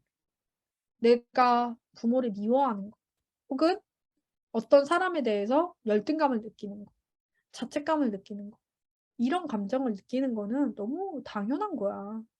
부끄러워할 필요 없어. 감정은 마치 우는 아이와 같아요. 그 감정을 피하려고 하면 할수록, 외면하려고 하면 할수록 그 아이는 더 크게 울어요. 아이를 조용하게 하려면 아이를 안고 달래줘야 돼. 괜찮아. 별일 아니야. 지금 위협적인 건 아무것도 없어. 감정도 마찬가지. 수치스러울 수 있어. 죄책감 느낄 수도 있어. 근데 그런 감정들 누구나 느끼는 감정들이고 당연한 것들이야. 괜찮아. 라고 얘기해주면 그 감정이 조금은 편안해지시는 걸 느끼실 수 있을 거예요. 기분을 전환하는 거. 건강한 방법으로 기분 전환하는 거. 걷기, 유산소 운동. 유산소 운동은 특히 정신건강이 안 좋은 분들한테 추천드리는 정말 강력한 좋은 행동인데요. 유산소를 하다 보면은 이제 몸이 흥분 상태가 되잖아요. 그리고 자연스럽게 운동을 마치면 이완 상태가 되고 흥분과 이완을 건강하게 경험할 수 있는 방법이기 때문에 정서 조절이 어려우신 분들께 굉장히 추천드리는 방법입니다. 네 번째는 조언을 구하는 거예요. 내가 지금 마음이 힘든데 어떻게 하면 나아질 수 있을까요? 라고 내가 믿고 신뢰하는 사람한테 조언을 구하는 거죠. 주변에 조언을 구할 사람이 없다면은 전문가를 만나서 조언을 구해보는 것도 저는 굉장히 좋은 방법이라고 생각합니다. 마지막으로는 감정을 표현하고 공감을 받는 거예요. 나 사실 오늘 정말 슬픈 하루였어. 이러이러한 일들이 있어서 내가 너무 좌절감을 겪고 너무 마음이 지쳐 있는 것 같아. 라고 이야기를 하고 거기에 대해서 어떤 분들이 그렇게 이야기를 할 때 그냥 그랬구나. 네 마음이 그랬구나. 정말 그럴 수 있었겠다. 라고 한번 대답해 주세요. 그렇게 마음을 알아주는 것만으로도 정말 사람이 마음이 풀어지고 좀 내 마음을 좀 더 수용할 수 있는 상태가 된다는 거를 느끼실 수 있을 거예요. 네. 만약에 이 이야기를 듣고, 저 작가 얘기 너무 내 얘기 같은데? 나 지금 전문가 좀 필요한 것 같은데? 라고 생각이 드실 수도 있어요. 그래서 지금 당장 너무 힘들다면은 좀 어떤 곳들에 찾아가셔야 되는지 이야기를 드려볼게요. 여러분들이 이제 주변에서 가장 쉽게 찾아갈 수 있는 곳은 심리상담센터나 정신과일 거예요. 심리상담을 받고 싶은 분들은 심리상담센터에 가시면 되고요. 약물 치료가 필요하다라고 느끼시는 분들은 정신과에 찾아가시면 됩니다. 일단 내가 내 이야기를 좀 터놓고 싶다. 나 이런 것 때문에 힘들었고 좀 이런 일들이 나를 괴롭힌다라고 내 이야기를 소상히 하고 싶은 분들은 정신과에 가시면 실망하실 수도 있어요. 왜냐면 정신과에서는 정말 약물 치료를 위해서 내 이야기를 다 들어주고 공감하기보다는 그래서 지금 증상이 어떤지, 밥은 잘 먹고 있는지, 잠은 잘 자는지, 뭐 약은 잘 맞았었는지 이런 것들에 대해서 물어보게 되거든요. 그래서 정신과에서 물론 심리 상담을 하는 곳들도 있지만 대부분은 면담을 해요. 정말 내과에 가서 진료를 보듯이. 그래서 내 이야기를 충분히 하고 싶은 분들은 심리 상담 센터를 추천드리고요. 그리고 당면한 문제를 해결할 나만의 방법을 찾아갈 수 있어요. 똑같이 부모와의 갈등이 있는 사람이더라도 어떤 사람은 부모와 연을 끊는 거를 선택하고 싶을 수도 있고 어떤 사람은 부모와의 관계를 좀 풀어가고 회복할 방법을 선택하고 싶을 수도 있어요. 정답은 없지만 나를 위한 정말 내가 제일 마음이 편할 수 있는 방법을 찾아갈 수 있는 거죠. 그리고 문제를 예방하는 법도 배울 수 있어요. 내가 정말 부모와의 갈등 아니면 대인관계의 갈등이 반복되는 문제인 경우가 많거든요. 그래서 그 반복되는 패턴을 파악하고 그 패턴을 어떻게 하면 깰 수 있는지, 어떻게 하면 좀 새로운 행동들을 만들어갈 수 있는지를 찾으실 수 있습니다. 단점은 이게 맞춤 서비스, 특히 전문가의 맞춤 서비스인 만큼 시간과 비용이 만만치 않게 들어요. 심리 상담은 보통 주 1회 50분에서 1시간 정도 진행되고 비용은 10만 원 내외 정도 들거든요. 그래서 제가 심리 상담에 1,000만 원 넘게 쓴 것도 사실 뭐 엄청나게 많이 그런 게 아니라 한 1, 2년 상담을 꾸준히 받아도 그 정도 돈을 쓰게 돼요. 그래서 많은 분들이 심리 상담을 조금 부담스러워 하시는 부분이 있는데 저는 좀 그렇게 말씀드려요. 해외여행 한 번씩 가지 않냐. 2, 3년에 한 번씩 해외여행 가시는 분들이 있는데, 일주일 해외여행 갔다 올 돈이면은 사실 심리상담 몇 회기씩 받을 수 있다라고 말씀을 드리거든요. 나를 찾는, 솔직히 해외여행 가서 나 못 찾잖아요. 뭐, 내 문제 해결되는 것도 없고, 그냥 잠깐 기분 좋고 마는 거잖아요. 근데 그 돈을 심리상담에 드리면은 인생이 바뀌는 경험을 할 수 있기 때문에 저는 해외여행 갈 정도로 좀 여력이 되시는 분들은 심리상담도 한번 받아보시는 거를 추천드립니다. 두 번째는 약물 치료인데요. 증상이 정말 효과적으로 조절이 돼요. 진짜 현대의학의 경이가 느껴질 정도로 좀 빨리 증상이 조절된다고 느껴져요. 특히 불안 같은 경우는 먹고 나서 30분이면은 불안이 잦아드는 거를 느껴져요. 그리고 불면 같은 경우도 뭐 수면 유도제나 수면제를 먹으면은 바로 수면 증상이 많이 개선될 수 있고요. 그래서 효과가 단기적으로 나타날 수 있다는 점이 정말 장점이고요. 비용이 상대적으로 싸요. 정신과도 너무 비싸다고 하는데, 라고 하는데, 제가 지금 약물 치료 받고 있는데 2주에 한 2만 원 정도 나오는 것 같아요. 그러니까 일주일에 10,000원 정도니까 그렇게 비싼 편은 아니죠. 대신 약물 치료로 해결되지 않은 문제들이 있어요. 내가 관계에서의 갈등이 있거나 진로로 인해 되게 불안하거나 취업 준비를 하는데 좌절하는 것들 때문에 되게 힘든 경우에 사실 이거는 약을 먹는다고 해결될 문제는 아니죠. 약을 먹어서 잠깐의 우울이나 잠깐의 불안은 다스릴 수 있지만 해결되지 않는 문제들의 답을 찾기 위해서는 결국 심리 상담이나 코칭을 찾는 경우가 많은 것 같아요. 정신건강 서비스에 대해서 오해하시는 분들이 좀 많아요. 이상한 사람만 받는 거 아니냐. 이거 거기 가면 다 이상한 사람 아니야? 라고 하지만 여러분 제가 이상해 보이시나요? 뭐 이상해 보일 수도 있어요. 근데 이상하면 좀 어떻습니까? 이상한 사람만 받는 거 아니야? 일단 이상한 사람만 받는 게 아니고요. 두 번째, 이상한 사람도 저는 행복하게 잘 살 수 있는 사회가 좋은 사회라고 생각을 합니다. 두 번째, 그게 효과가 있어? 친구랑 얘기하면 되지. 야, 내가 너랑 얘기해서 해결이 안 돼서 여기 온 거야.가 아니고요. 효과가 있습니다. 정신과 약물 그리고 심리치료, 이 대화로 하는 심리치료에 대해서 정말 오랫동안 연구가 이루어져 왔고요. 긴 세월 동안 축적된 몇 편의 연구를 메타 연구, 그러니까 한 번에 종합해서 봤을 때도 치료를 받지 않는 것보다 받을 때 더 효과가 있다라고 결론이 났어요. 그래서 친구랑 얘기하는 것과는 다른 전문가의 서비스는 정말 효과가 있다는 게 과학적으로 검증됐다는 점 알려드리고요. 마지막으로 내일은 나 혼자서 극복해야지 라고 말씀하시는 분들 많아요.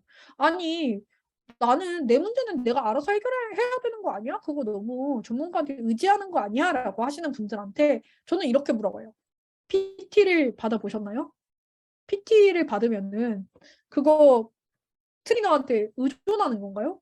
PT 받아보신 분들은 아시겠지만 헬스장 가서 트레이너가 이렇게 운동하세요, 저렇게 운동하세요라고 도움을 주기는 하지만 결국에 땀 흘리며 그 트렌드길에서 뛰어야 되는 거는 나고 내 팔이 이렇게 들면서 운동을 하는 거거든요. 그러니까 사실 PT가 있으면, 트레이너가 있으면 더 안전하고 효율적으로 운동을 할 수 있게 도와주는 것이지 운동을 대신해 주는 게 아니잖아요. 정신과 치료나 심리 상담도 마찬가지예요. 여러분들이 더 빠르고 더 안전한 방법으로 회복할 수 있도록 도와주는 것이지, 결국에 매일매일 노력하고 생각하고 고민하고 회복을 위해서 관리해야 되는 것은 나 자신이기 때문에, 내가 정신과 치료를 받고 심리 상담을 받는다고 해서 내가 나약하다거나 의존적이라고 생각하실 필요는 저는 없을 것 같아요. 오히려 PT 받으면서 운동하는 사람들 정말 성실하고 대단하다고 생각하잖아요. 저는 심리 상담 받고 정신과 치료 받는 분들도 자신의 문제를 정말로 능동적으로 해결하시는 분들이라고 생각합니다.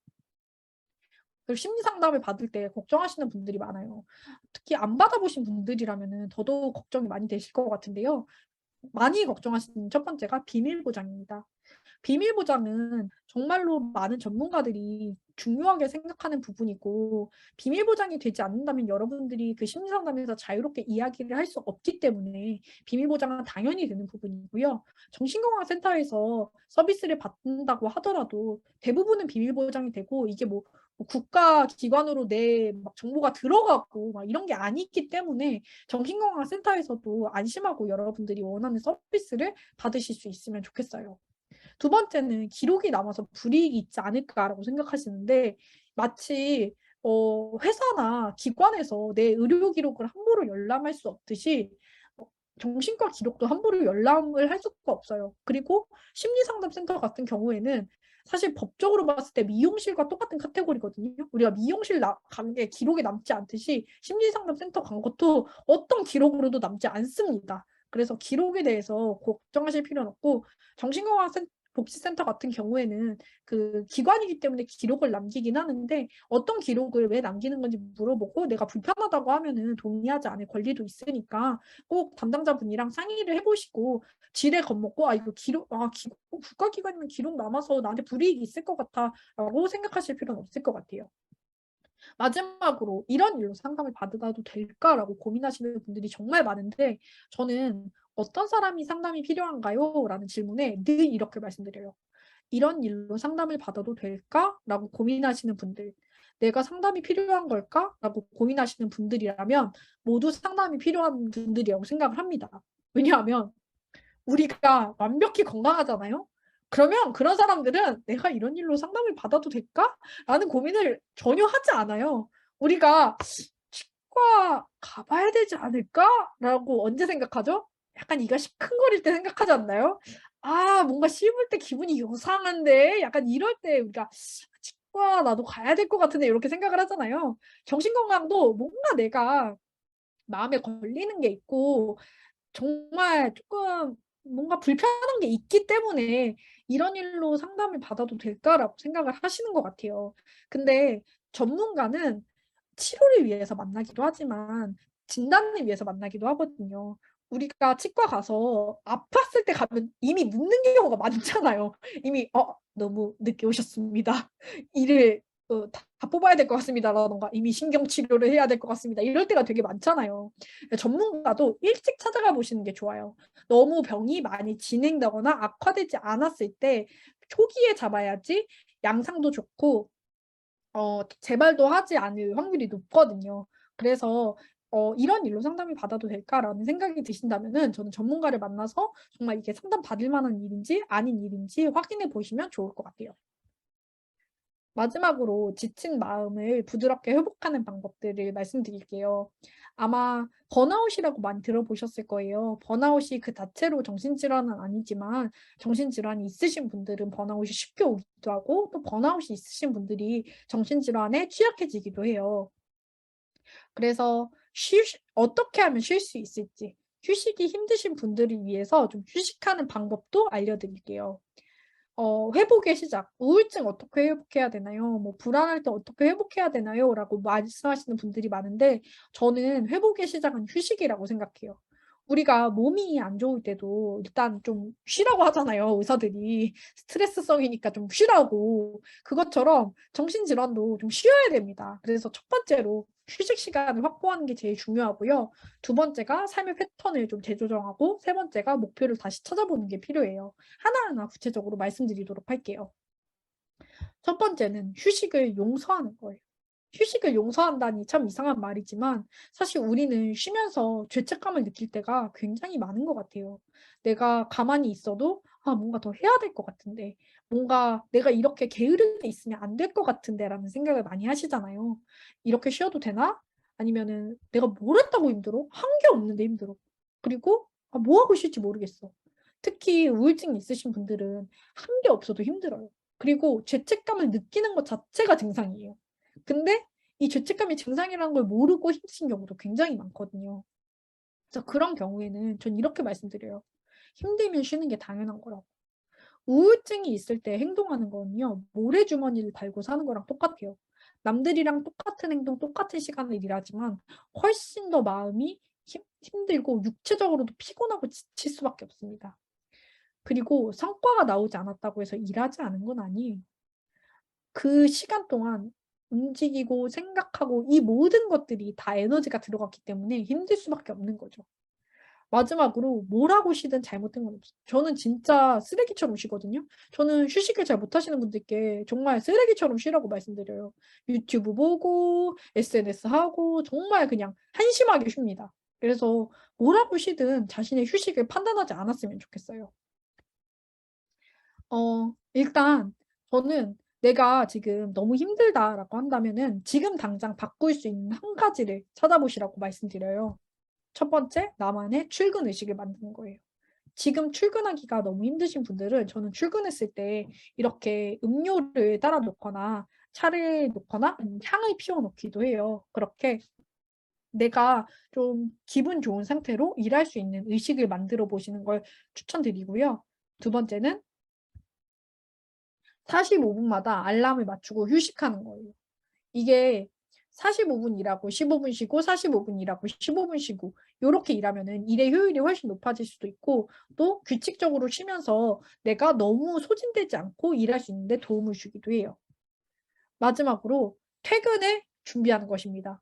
저는 직장 다닐 때 10분 전부터 사실 상사가 없으니까 30분 전부터 퇴근을 준비했어요. 이제 30분 전부터 이제 바이브를 느끼는 거예요. 퇴근의 바이브를. 되게 막 업무도 대충 하고 이제 대충대충 막 딴짓하면서 왜냐하면 그렇게 30분 전부터 휴식을 딱 이제 퇴근의 느낌을 취해줘야지 땡 하면 바로 쉴 수 있거든요. 휴식에도 준비가 필요합니다. 출근에도 준비가 필요하잖아요. 휴식에도 준비가 필요하기 때문에 여러분들도 내가 너무 이렇게 퇴근 땡 하면 너무 지친다라고 하시면은 한 30분 전부터 느슨하게 일해보세요. 그러면은 저는 물론 사장님한테는 조금 죄송한 말이지만 저 이렇게 네 직원이 지치고 일하지 않는 게 사장님이 또 바라는 게 아니겠습니까? 그래서 이렇게 한번 해보시고요. 퇴근에서는 또 나만의 퇴근 의식을 만드는 거예요. 저는 보통 출근하기 전에 향수를 뿌리잖아요. 집에 들어와서 향수를 뿌려요. 그래서 내가 되게 기분 좋은 상태로 퇴근을 만끽할 수 있도록. 그게 뭐든지 좋아요. 뭐 집에 들어와서 차를 한 잔 마시는 게 될 수도 있고, 내가 좋아하는 디저트를 먹는 게 될 수도 있고, 아니면 내가 좋아하는 음악을 스피커로 틀어놓는 게 될 수도 있고, 그게 뭐든지 간에, 이제 퇴근이다! 라는 나만의 퇴근 의식을 만들어 보시면 좋겠어요. 두 번째는 저 이게 진짜 중요하다고 생각하는데 저는 퇴근 시간, 저 프리랜서잖아요. 근데 퇴근 시간이 되면은 카톡 확인 안 하고 메일 확인 안 해요. 그래서 카톡도 늘 방해 금지 시간대가 설정되어 있어서 몇 시 이후에는 알람이 안 울려요. 여러분들도 계속 그 업무 연락 때문에 스트레스 받는 분들이라면은 꼭 방해 금지 시간대 설정해 놓으시고 이메일도 확인하고 답장하는 시간대를 설정해 놓으셨으면 좋겠어요. 세 번째는 저는 진짜 이거는 솔직히 우울증 환자들한테 정말 추천드리고 싶은데요. 집안일, 요새 집안일 해주는 분들이 와서 집안일 해주는 어플이 있거든요. 저는 청소연구소라는 어플을 쓰고 있어요. 근데 그런 어플로 집안일을 외주 맡기세요. 왜냐하면 우울증이 있는 분들이 집안일 하기가 정말 힘들어요. 근데 집이 어지럽혀진 걸 보면은 내 그게 마음 상태 같아서 더 힘들어요. 그래서 정말 아무것도 못할 때가 많은데 그냥 자책감만 느끼는 거죠. '왜 나는 이것도 못했을까? 저것도 못했을까? 왜 집은 엉망일까? 왜 근데 나는 치우림이 없을까?' 이렇게 자책하시는 분들이 많은데 집안일 그 외주 어플로 한번 집을 싹 치워 놓으면요. 정말 뭐든지 할 수 있을 것 같고 그것만으로도 내 마음이 너무 밝아지고 너무 좋아요. 그래서 저는 사실 우울증이 심하신 분들한테 집안일을 외주를 맡기시라고 추천을 드리고 있어요. 그게 뭐 한 달에 한 번일지라도 깨끗한 집을 보면은 마음이 밝아지는 게 느껴지거든요. 그래서 정말 이거는 환자의 꿀팁입니다. 그래서 집안일을 한번 외주를 맡겨봐라. 혹은 내가 건강하다. 근데 친구가 우울증이고 집이 너무 엉망이다라고 하면은 저는 친구네 집 치워주는 것도 정말 좋은 팁이 될 수 있을 것 같아요. 그리고 장기적으로 노력해야 되는 것들을 말씀드릴게요. 업무 중에 일단 거절하는 것들이 굉장히 중요합니다. 아, 집안일 어플 여기 쳐드릴게요. 아, 잠시만요.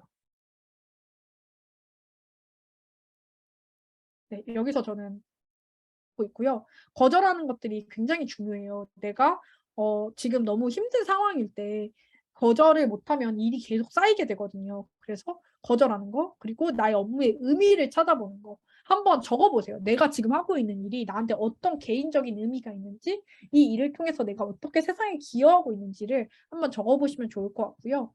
세 번째는 지지 모임을 만드는 거예요. 여러분들이 지금 힘드시면은 좀 그런 힘든 점들을 같이 나눌 수 있는 지지 모임이 있으면 좋거든요. 그래서 혹시 지금 정신건강복지센터에 이런 모임이 없다면은 저는 한번 만들어 주시기를 권유드립니다. 그리고 퇴근 후에는 취미를 찾으셔야 돼요. 여러분들 일에다가만 모든 삶을 올인하잖아요. 그러면 일이 망하면 인생도 망한 것처럼 느껴져요. 그래서 저는 인생을 분산 투자하라고 말씀을 드려요. 일도 있고 취미도 있고 친구도 있고 내 사적인 삶이 있어야 돼. 사적인 삶이 있어야 일에서 힘들고 망할 것 같은 느낌들을 좀 완충할 수 있어요. 내가 친구가 한 명이면은 그 친구 한 명한테 완전 집착하게 되잖아요. 얘한테. 근데 친구가 여러 명이면은 얘랑 좀 관계 안 좋을 때 다른 친구랑 얘기할 수도 있고 또 다른 친구랑 관계가 안 좋을 때 또 다른 친구가 위로를 해주기도 하고 그렇게 되잖아요. 그런 것처럼 저는 일에서도 삶에서도 일 하나에만 집중하시는 게 아니라 일 외에 내가 어떤 사람인지가 있어야지 건강한 삶이라고 생각을 합니다. 두 번째는 신체적 건강 돌보는 거예요. 왜냐? 제가 늘 말씀드리는 게 건강한 신체에 건강한 영혼이 깃드는 게 아니라 건강하지 않은 영혼을 감당하기 위해서는 건강한 신체가 필요하다. 건강, 정신 건강이 안 좋은 사람일수록 육체적인 건강이 정말 뒷받침을 해줘야 이게 최악으로 치닫지 않을 수 있거든요. 그래서 잘 먹고 잘 자고 운동하고 잘 쉬어주는 게 정말 정신 건강 관리의 기본 중에 기본입니다. 마지막으로 정기적으로 휴가를 가는 거예요. 이것도 잘 휴식하는 거랑 관련이 있는데요. 휴가를 가서 어느 정도 리프레시를 해주고 내가 일에서 벗어나서 일 외적으로 내가 어떤 사람인지 확인하는 시간들이 꼭 필요하다고 말씀드리고 싶어요. 아, 아까 말씀드린 그 삶의 패턴 재조정. 일하는 나만 있으면은 안 된다. 취미도 일하는 거랑 관련된 취미, 인생의 목표도 일하는 거랑 관련된 목표, 친구도 다 일해서 만든 친구들. 그러니까 정서도 다 일해서 좌지우지되고 휴식하는 것도 일을 위해서 휴식을 하고 이러면 결국에 일에 너무 끌려다니는 사람이 된다. 그러지 않기 위해서는 일하는 나는 인생의 일부고 또 다른 나는 누군가의 친구, 누군가 뭐 어떤 거를 좋아하는 사람, 또 어떤 것들에 열정을 가진 사람, 이렇게 사적인 나가 있어야 된다라는 말씀을 꼭 드리고 싶고요. 두 번째는 나의 목표를 다시 찾는 거예요. 우리가 어떤 행동을 할 때는 목표가 있기 때문에 그 행동을 하죠. 그리고 그 목표는 사실 어떤 가치를 중요하게 생각했기 때문에 그 목표를 잡을 때가 많아요. 근데 우리의 삶이 왜 힘들어지냐면, 어, 수, 목표에만 집중하게 되면 삶이 산으로 가버리는 경우가 많아요. 예를 들어 제가 프리랜서로서 안정적인 수입을 얻고 싶고 인기를 획득하고 싶다. 이래서 더 많은 외주를 하고 더 많은 일들을 하고 콘텐츠에 대한 고민을 한다. 이렇게 살면은 나중에 힘들어졌을 때, 물론 이렇게 잘 살 수도 있겠지만, 나중에 너무 외주가 많고, 너무 일이 많고, 너무 컨텐츠에 치이다 보면은 내가 이걸 왜 하는 건지 고민이 될 때가 있거든요. 그래서 여러분들이 지금 너무 힘들어서 내가 이 일을 왜 하고 있지? 라고 고민이 되시는 상태라면은 저는 나의 목표를 다시 찾는 게 필요한 시점이라고 생각돼요. 내가 이거를 왜 하고 있지? 나는 이 목표들의 가치들은 뭐지? 저희가 창작자로서 추구하는 가치는 내가 원하는 이야기를 하는 거예요. 그러면 이 가치에 따라서 다시 목표를 재조정하고 행동들도 재조정할 수 있겠죠. 그래서 저는 오늘 밤에 여러분들이 자기 전에 어떤 목표를 추구하고 싶은지, 5년 후에는 어떤 사람이 되고 싶은지, 10년 후에는 내가 어떤 삶을 살고 싶은지 한번 그런 비전을 그려보셨으면 좋겠습니다. 네, 저는 이렇게 취약한 멘탈을 가지고 태어나서 열심히 살아가고 있어요. 취약함과 함께 살아간다는 것에 대해서 이야기를 하고 싶었어요. 저는 이 정신질환을 갖고 살아간다는 게 마치 안경을 쓰고 살아간다는 거랑 비슷하다고 생각이 들어요. 여러분들 지금 안경 쓰신 분들도 있고 안 쓰신 분들도 있지만 여러분들 안경 쓰신 분들 안경이 삶의 일부지만 중심은 아니잖아요. 제가 여러분들을 봤을 때 지금 한림님이 안경을 쓰고 있는데 한림님 봤을 때 저 사람 안경 쓴 사람이야. 저 사람은 그냥 안경 썼으니까 그걸로 모든 게 설명되는 사람이야. 목욕탕 들어가면은 김 끼고 이렇겠지. 그렇게만 보면은 되게 속상하잖아요. 왜냐하면 한림님은 한림님의 인생이 있고 친구들이 있고 좋아하는 것도 있고 굉장히 다양한 사람인데 우울증이나 정신질환이 있는 사람들도 마찬가지예요. 저를 봤을 때, 당신은 우울증 환자구나 라고 생각하고 나랑은 다른 사람이네 라고 선을 그어버리면 저의 굉장히 다양한 모습들, 제가 좋아하는 것들, 제가 사람으로서 어떤 사람인지 어떤 다양한 매력을 가진 사람인지 볼 수가 없는 거겠죠. 저도 우울증이 제 삶의 일부이지만 중심은 아니거든요. 그래서 저는 여러분들이 본인이 정신질환 증상이 있거나 혹은 다른 사람들이 정신질환이 있거나 장애가 있다는 걸 봤을 때 그냥 그렇게 생각해 주셨으면 좋겠어요. 저 사람은 저런 안경을 쓰고 살아가는 사람이구나. 그리고 취약한 사람들도 취약하고 나약하고 의존적이고 그런 것들이 나쁜 건 아니잖아요. 취약하더라도 계속 살아봤으면 좋겠어요. 해파리가 엄청 약한데도 바다에서 둥둥 떠다니면서 잘 살잖아요. 그런 것처럼 저도 해파리 같은 나약한 멘탈을 가졌지만 둥둥 떠다니면서 잘 살고 여러분들을 살아서 또 만났으면 좋겠습니다. 감사합니다. 질문 있으면 받을게요. 여러분들이 질문을 생각하시는 동안 제가 미리 질문을 받은 것들이 있거든요. 그래서 그 질문들을 어, 이야기하면서 여러분들이 채팅창에 올려주시는 질문들도 함께 답변을 드리도록 할게요. 김진솔님이 정신건강 관련 컨텐츠를 처음 창작하게 되신 시기나 계기가 궁금하다. 20대의 우울증이 가장 심했다고 했는데 30대 이후로는 안정적으로 관리할 수 있게 되었는지 궁금하다라고 하셨는데요. 정신건강 관련 컨텐츠를 제가 하려고 했던 게 아니고요. 저는 그림 일기를 그려요. 그럼 제 일상에 대해서 얘기를 하게 되는데 제 일상에 우울증이 있거든요. 그래서 이제 우울증이나 심리상담 받은 이야기들을 하게 되니까 자연스럽게 정신건강 관련 컨텐츠가 되었던 것 같고요. 20대 때 우울증이 가장 심했고 30대 때는 안정적으로 관리를 할 수 있게 된 게 일단 나이의 변인도 있어요. 20대 때 가장 힘든 시기가 오고 나이가 지나면서 우울증이 조금씩 나아진 것도 있고요. 그리고 약을 먹기 시작하고 또 제가 정신건강을 관리하는 다양한 방법들을 좀 체득하면서 조금 더 안정적으로 우울증을 관리할 수 있게 된 것 같아요. 대학원도 다니고 일도 하시는데 여러 가지를 함께 다 병행하기 힘들지 않으시냐라는 친절한 질문을 주셨는데요.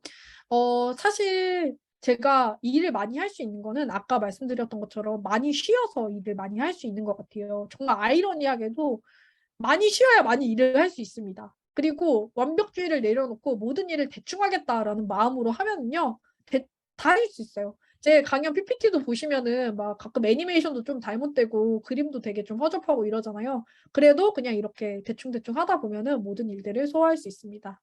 저 일기를 매일 쓰지는 않고요. 그냥 그림 일기 이제 인스타로 그림 일기 그리고 있어요. 인스타에서 서늘한 여름밤이라고 검색하시면 제 그림 일기들을 보실 수 있는데 거기서 일기 쓰고 따로도 가끔 일기 쓰고 그렇습니다.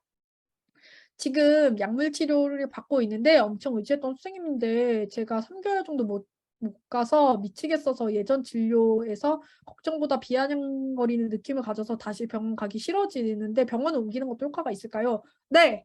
맞는 정신과 의사 선생님 찾을 때까지 옮기면 됩니다. 저도 정신과 한 두세 번 정도 옮겼고요. 심리상담도 두세 번 정도 옮겼거든요. 그래서 본인한테 맞는, 그냥 우리도 뭐 치과 가서 이 선생님 마음에 안 과잉 진료하는 것 같다 이러면 다른 치과 가잖아요. 정신과도 똑같이 하시면 됩니다. 저는 쉴 때 아까 전도 말했듯이 정말 쓰레기같이 한량같이 음악 듣고 유튜브 보고, 유튜브에서 정말 또 아주 그냥 생각 없이 볼 수 있는 유튜브들 보고, 넷플릭스 고인물이에요. 제가 진짜 넷플릭스, 저는 AI 추천도 가능해요. 넷플릭스에서 재밌게 보신 세 편을 알려주시면은 AI 맞춤 추천 가능하니까요. 혹시 궁금하신 분들은 DM 보내주세요. 심리상담 주 1회 받아본 적 있는데 받지 않는 6일 동안 스스로 마음을 다스리기가 어렵더라고요. 혹시 상담을 안 받는 6일 동안은 상담을 효과적으로 받거나 스스로 어떻게 관리하시나요? 아, 맞아요. 상담이 일주일에 하루인데, 하루 1시간인데 정말 그 시간만을 기다리면서 살았던 기억이 나요. 그런 경우에는 저는 상담사 선생님한테 제가 일주일 동안 뭘 해보면 좋을까요? 라고 여쭤보기도 했었거든요. 그래서 좀 그렇게 물어보시는 것도 추천을 드립니다. 우울증 관련해서 추천하는 책 필링굿이랑 어 잠시만요. 아, 이 책 이름이 뇌과학으로 관리하는 우울증인가? 제가 이거 찾아보고 알려드릴게요. 이게 정말 좋은 책이거든요. 되게 유명한 책인데. 아, 우울할 땐 내가.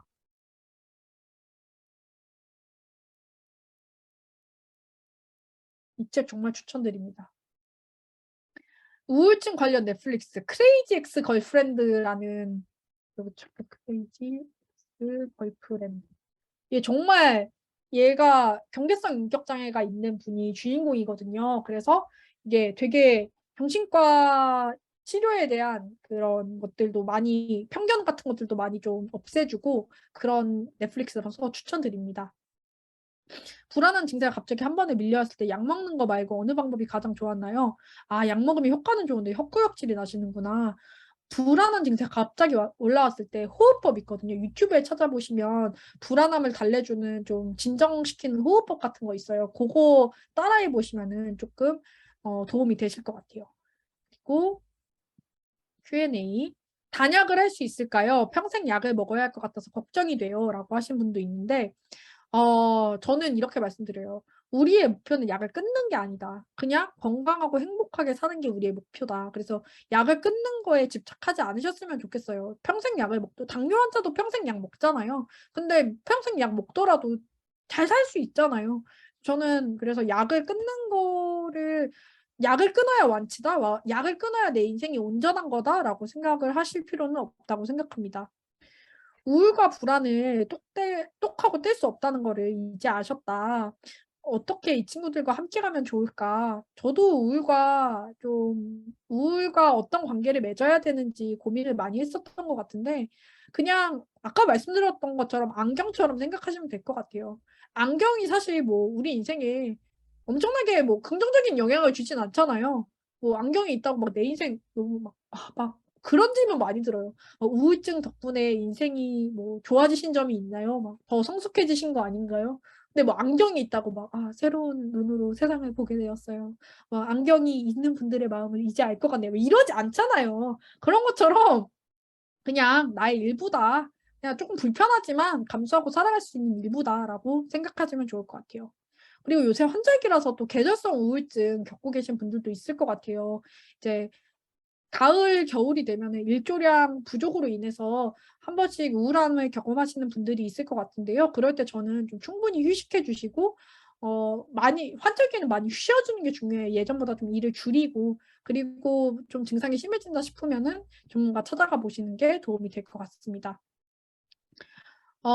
그리고 진짜 채팅창에 질문들도 친구의 배신으로 트라우마가 있다. 관계에 대한 트라우마 극복하는 방법. 저도 이제 배신이나 이런 것들을 당해봐서 이 질문이 너무나 공감이 되는데요. 말에서 떨어졌을 때 그 공포를 극복할 수 있는 제일 좋은 방법이 말에 다시 올라타는 거라고 해요, 바로. 그래서 관계에 대한 트라우마도 저는 결국에 다시 좋은 관계를 맺으면서 극복할 수 있다고 생각을 하는데, 만약에 내가 관계를 지금 맺기가 너무 두렵다라고 하시면 상담사와 관계 맺는 게 제일 안전하고 좀 시작해보기 볼 수 있는 관계라서 그런 좀 좋은 관계들을 맺는 것들을 추천을 드립니다. 약 치료 받았을 때, 아, 약을 끊었더니 남편이나 가족들이 좋아했다. 맞아요. 이제 약을 먹었을 때 되게 가족들이 싫어하고, 막, 언제 약 끊어? 언제 완치되는 거야? 라고 이야기하는 경우가 있어요. 아, 뭐, 내가 못해줘서 네가 약을 먹는 거야? 이런 경우도 있고. 근데 사실 이게 내가 당뇨가 있는데 약을 끊으면 되게 위험한 거잖아요. 우울증도 전문가 의사와의 상의하지 않고 약을 끊는 게 좀 위험할 수 있거든요. 그래서 다시 치료를 시작하시는 게 좋을 것 같고, 남편이나 가족분들이 좀 우울증에 대해서 교육을 받아보시는 걸 추천드려요. 우울증 가족들이 어떤 역할을 해줘야 되는지 그런 서적도 되게 많고요. 그 우울증이 있을 때 제가 어떤 것들을 좀 해줘야 되는지 가족으로서 어떤 것들을 해줘야 되는지 안내된 책들도 많으니까 그런 것들을 좀 읽어보라고 추천해 주시는 걸, 어, 저는 권해드립니다. 아, 네. 가족의 사별 후에 서류 처리하느라 지치고 어떻게 우울함을 극복하는지, 저도 이제 중앙심리보감센터에서 일하면서 갑작스럽게 가족의 사별을 겪으신 분들을 많이 만났었고, 그때 되게, 아, 사실 고인에 대한 애도만 하는 것도 힘든데, 그렇게 너무 정신이 없잖아요.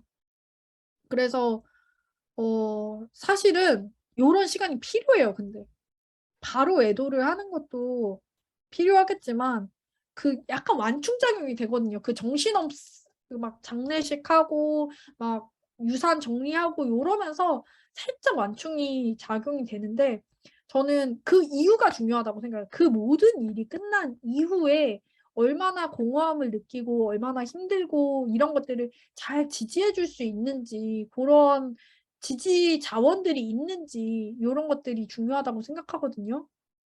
그래서 어머니가 이런 정신없는 일들이 다 끝난 다음에, 그러니까 억지로 지금 어머니 쉬셔야 돼요 이럴 필요는 없어요. 어머니가 이런 일들이 다 끝내야지 마음이 정리가 되실 수 있을 테니까 좀 잘 처리하실 수 있도록 도와드리고, 그 이후에 어머니가 계속 힘들어 하신다라고 하면은 전문가를 찾아보거나, 요새는 애도 집단들이 또 따로 있어요. 네이버에서 찾아보면은 사별 후 애도 집단 이런 지지 모임들이 있는 경우도 있으니까 그런 모임들을 찾아가셔서 마음을 달래시는 것도 추천드리고, 아무튼 어머니가 제일 잘 맞는 방식, 그게 종교가 될 수도 있고 원래 친구들이 될 수도 있고 아니면 뭐 여행을 가서 리프레시하는 방법이 될 수도 있고, 그래서 그런 것들을 좀 잘 하실 수 있도록 충분히 슬퍼하셔도 괜찮다라고 가족들이 잘 도닥여 주셨으면 좋겠어요. 그리고 평소보다 수면 시간이 늘어나고 가슴 통증 느끼고 비관적인 생각을 하고 환청이 들리기도 한다. 요 질문은 제가 꼭 정신과 가보시라고 말씀드리고 싶어서 가져왔어요. 이런 증상들이 나타나는 게 우울증의 증상들일 수도 있고, 우울증과 관련된 또 다른 정신질환의 증상들일 수도 있으니까, 특히 환청이 들리는 거는 좀 심각한 우울증을 이야기 좀 얘기해 주는 거기도 하거든요. 그래서 뭐 환청이라고 표현하셨는데 아마 이명일 수도 있을 거고, 그래서 한번 정신과에 가보시고요. 정신과에 가서 문제가 없다라고 하셔도 이게 신체적인 질환일 수도 있어요. 신체적인 질환의 특성일 수도 있으니까 건강검진도 한번 받아보시기를 추천드립니다. 그리고 취업을 앞두고 취준생들이 느끼는 불안감을 극복하고 본인의 역량을 발휘할 수 있는 개인의 노하우를 어떤 방법이나 형식으로 찾을 수 있을까요? 저는 취준생 분들한테 말씀드리는 게, 제가 사람을 뽑아본 입장, 저는 사업을 하면서 사람을 뽑아본 입장에서 어, 취업은 마치 소개팅과 비슷하다고 생각을 해요. 여러분들이 소개팅을 했을 때뭐 능력이 없어서 떨어지거나, 그러니까 능력이 없어서 서로 안 되는 게 아니잖아요. 어떤 결이 맞기 때문에 잘 되고 결이 안 맞기 때문에 안 되는 거기 때문에, 본인이 탓담받는 입장이라고만 생각하지 마시고 그냥 본인에 대해서 최대한 잘 설명하고, 그러려면 본인을 잘 알아야겠죠. 뛰어난 능력보다 본인을 잘 아는 능력이 저는 더 중요하다고 생각하고요, 취업 시장에서. 내가 어떤 것들을 잘 할 수 있느냐도 물론 중요하겠지만 사실 뭐 여러분들이 이제 취업 시장에 들어가는데 어떤 것들을 잘하는지 얼마나 잘 알겠어요. 모르죠. 근데 다만 내가 어떤 사람이다라는 걸 잘 인지하고 있는 사람이 면접관 입장에서는 더 매력적으로 보이더라고요. 그리고 면접에 떨어지더라도 내가 모자라서 떨어진 게 아니라 정말 그냥 결이 안 맞아서 떨어진 거는 경우가 90%예요. 면접까지 갔을 경우에는. 그래서 그런 부분들을 좀 생각하시고 우리가 소개팅을 해도 안 될 때가 있듯이 면접에서도 내가 부족해서 떨어진 것만은 아니다라는 거를 기억해 주셨으면 좋겠습니다.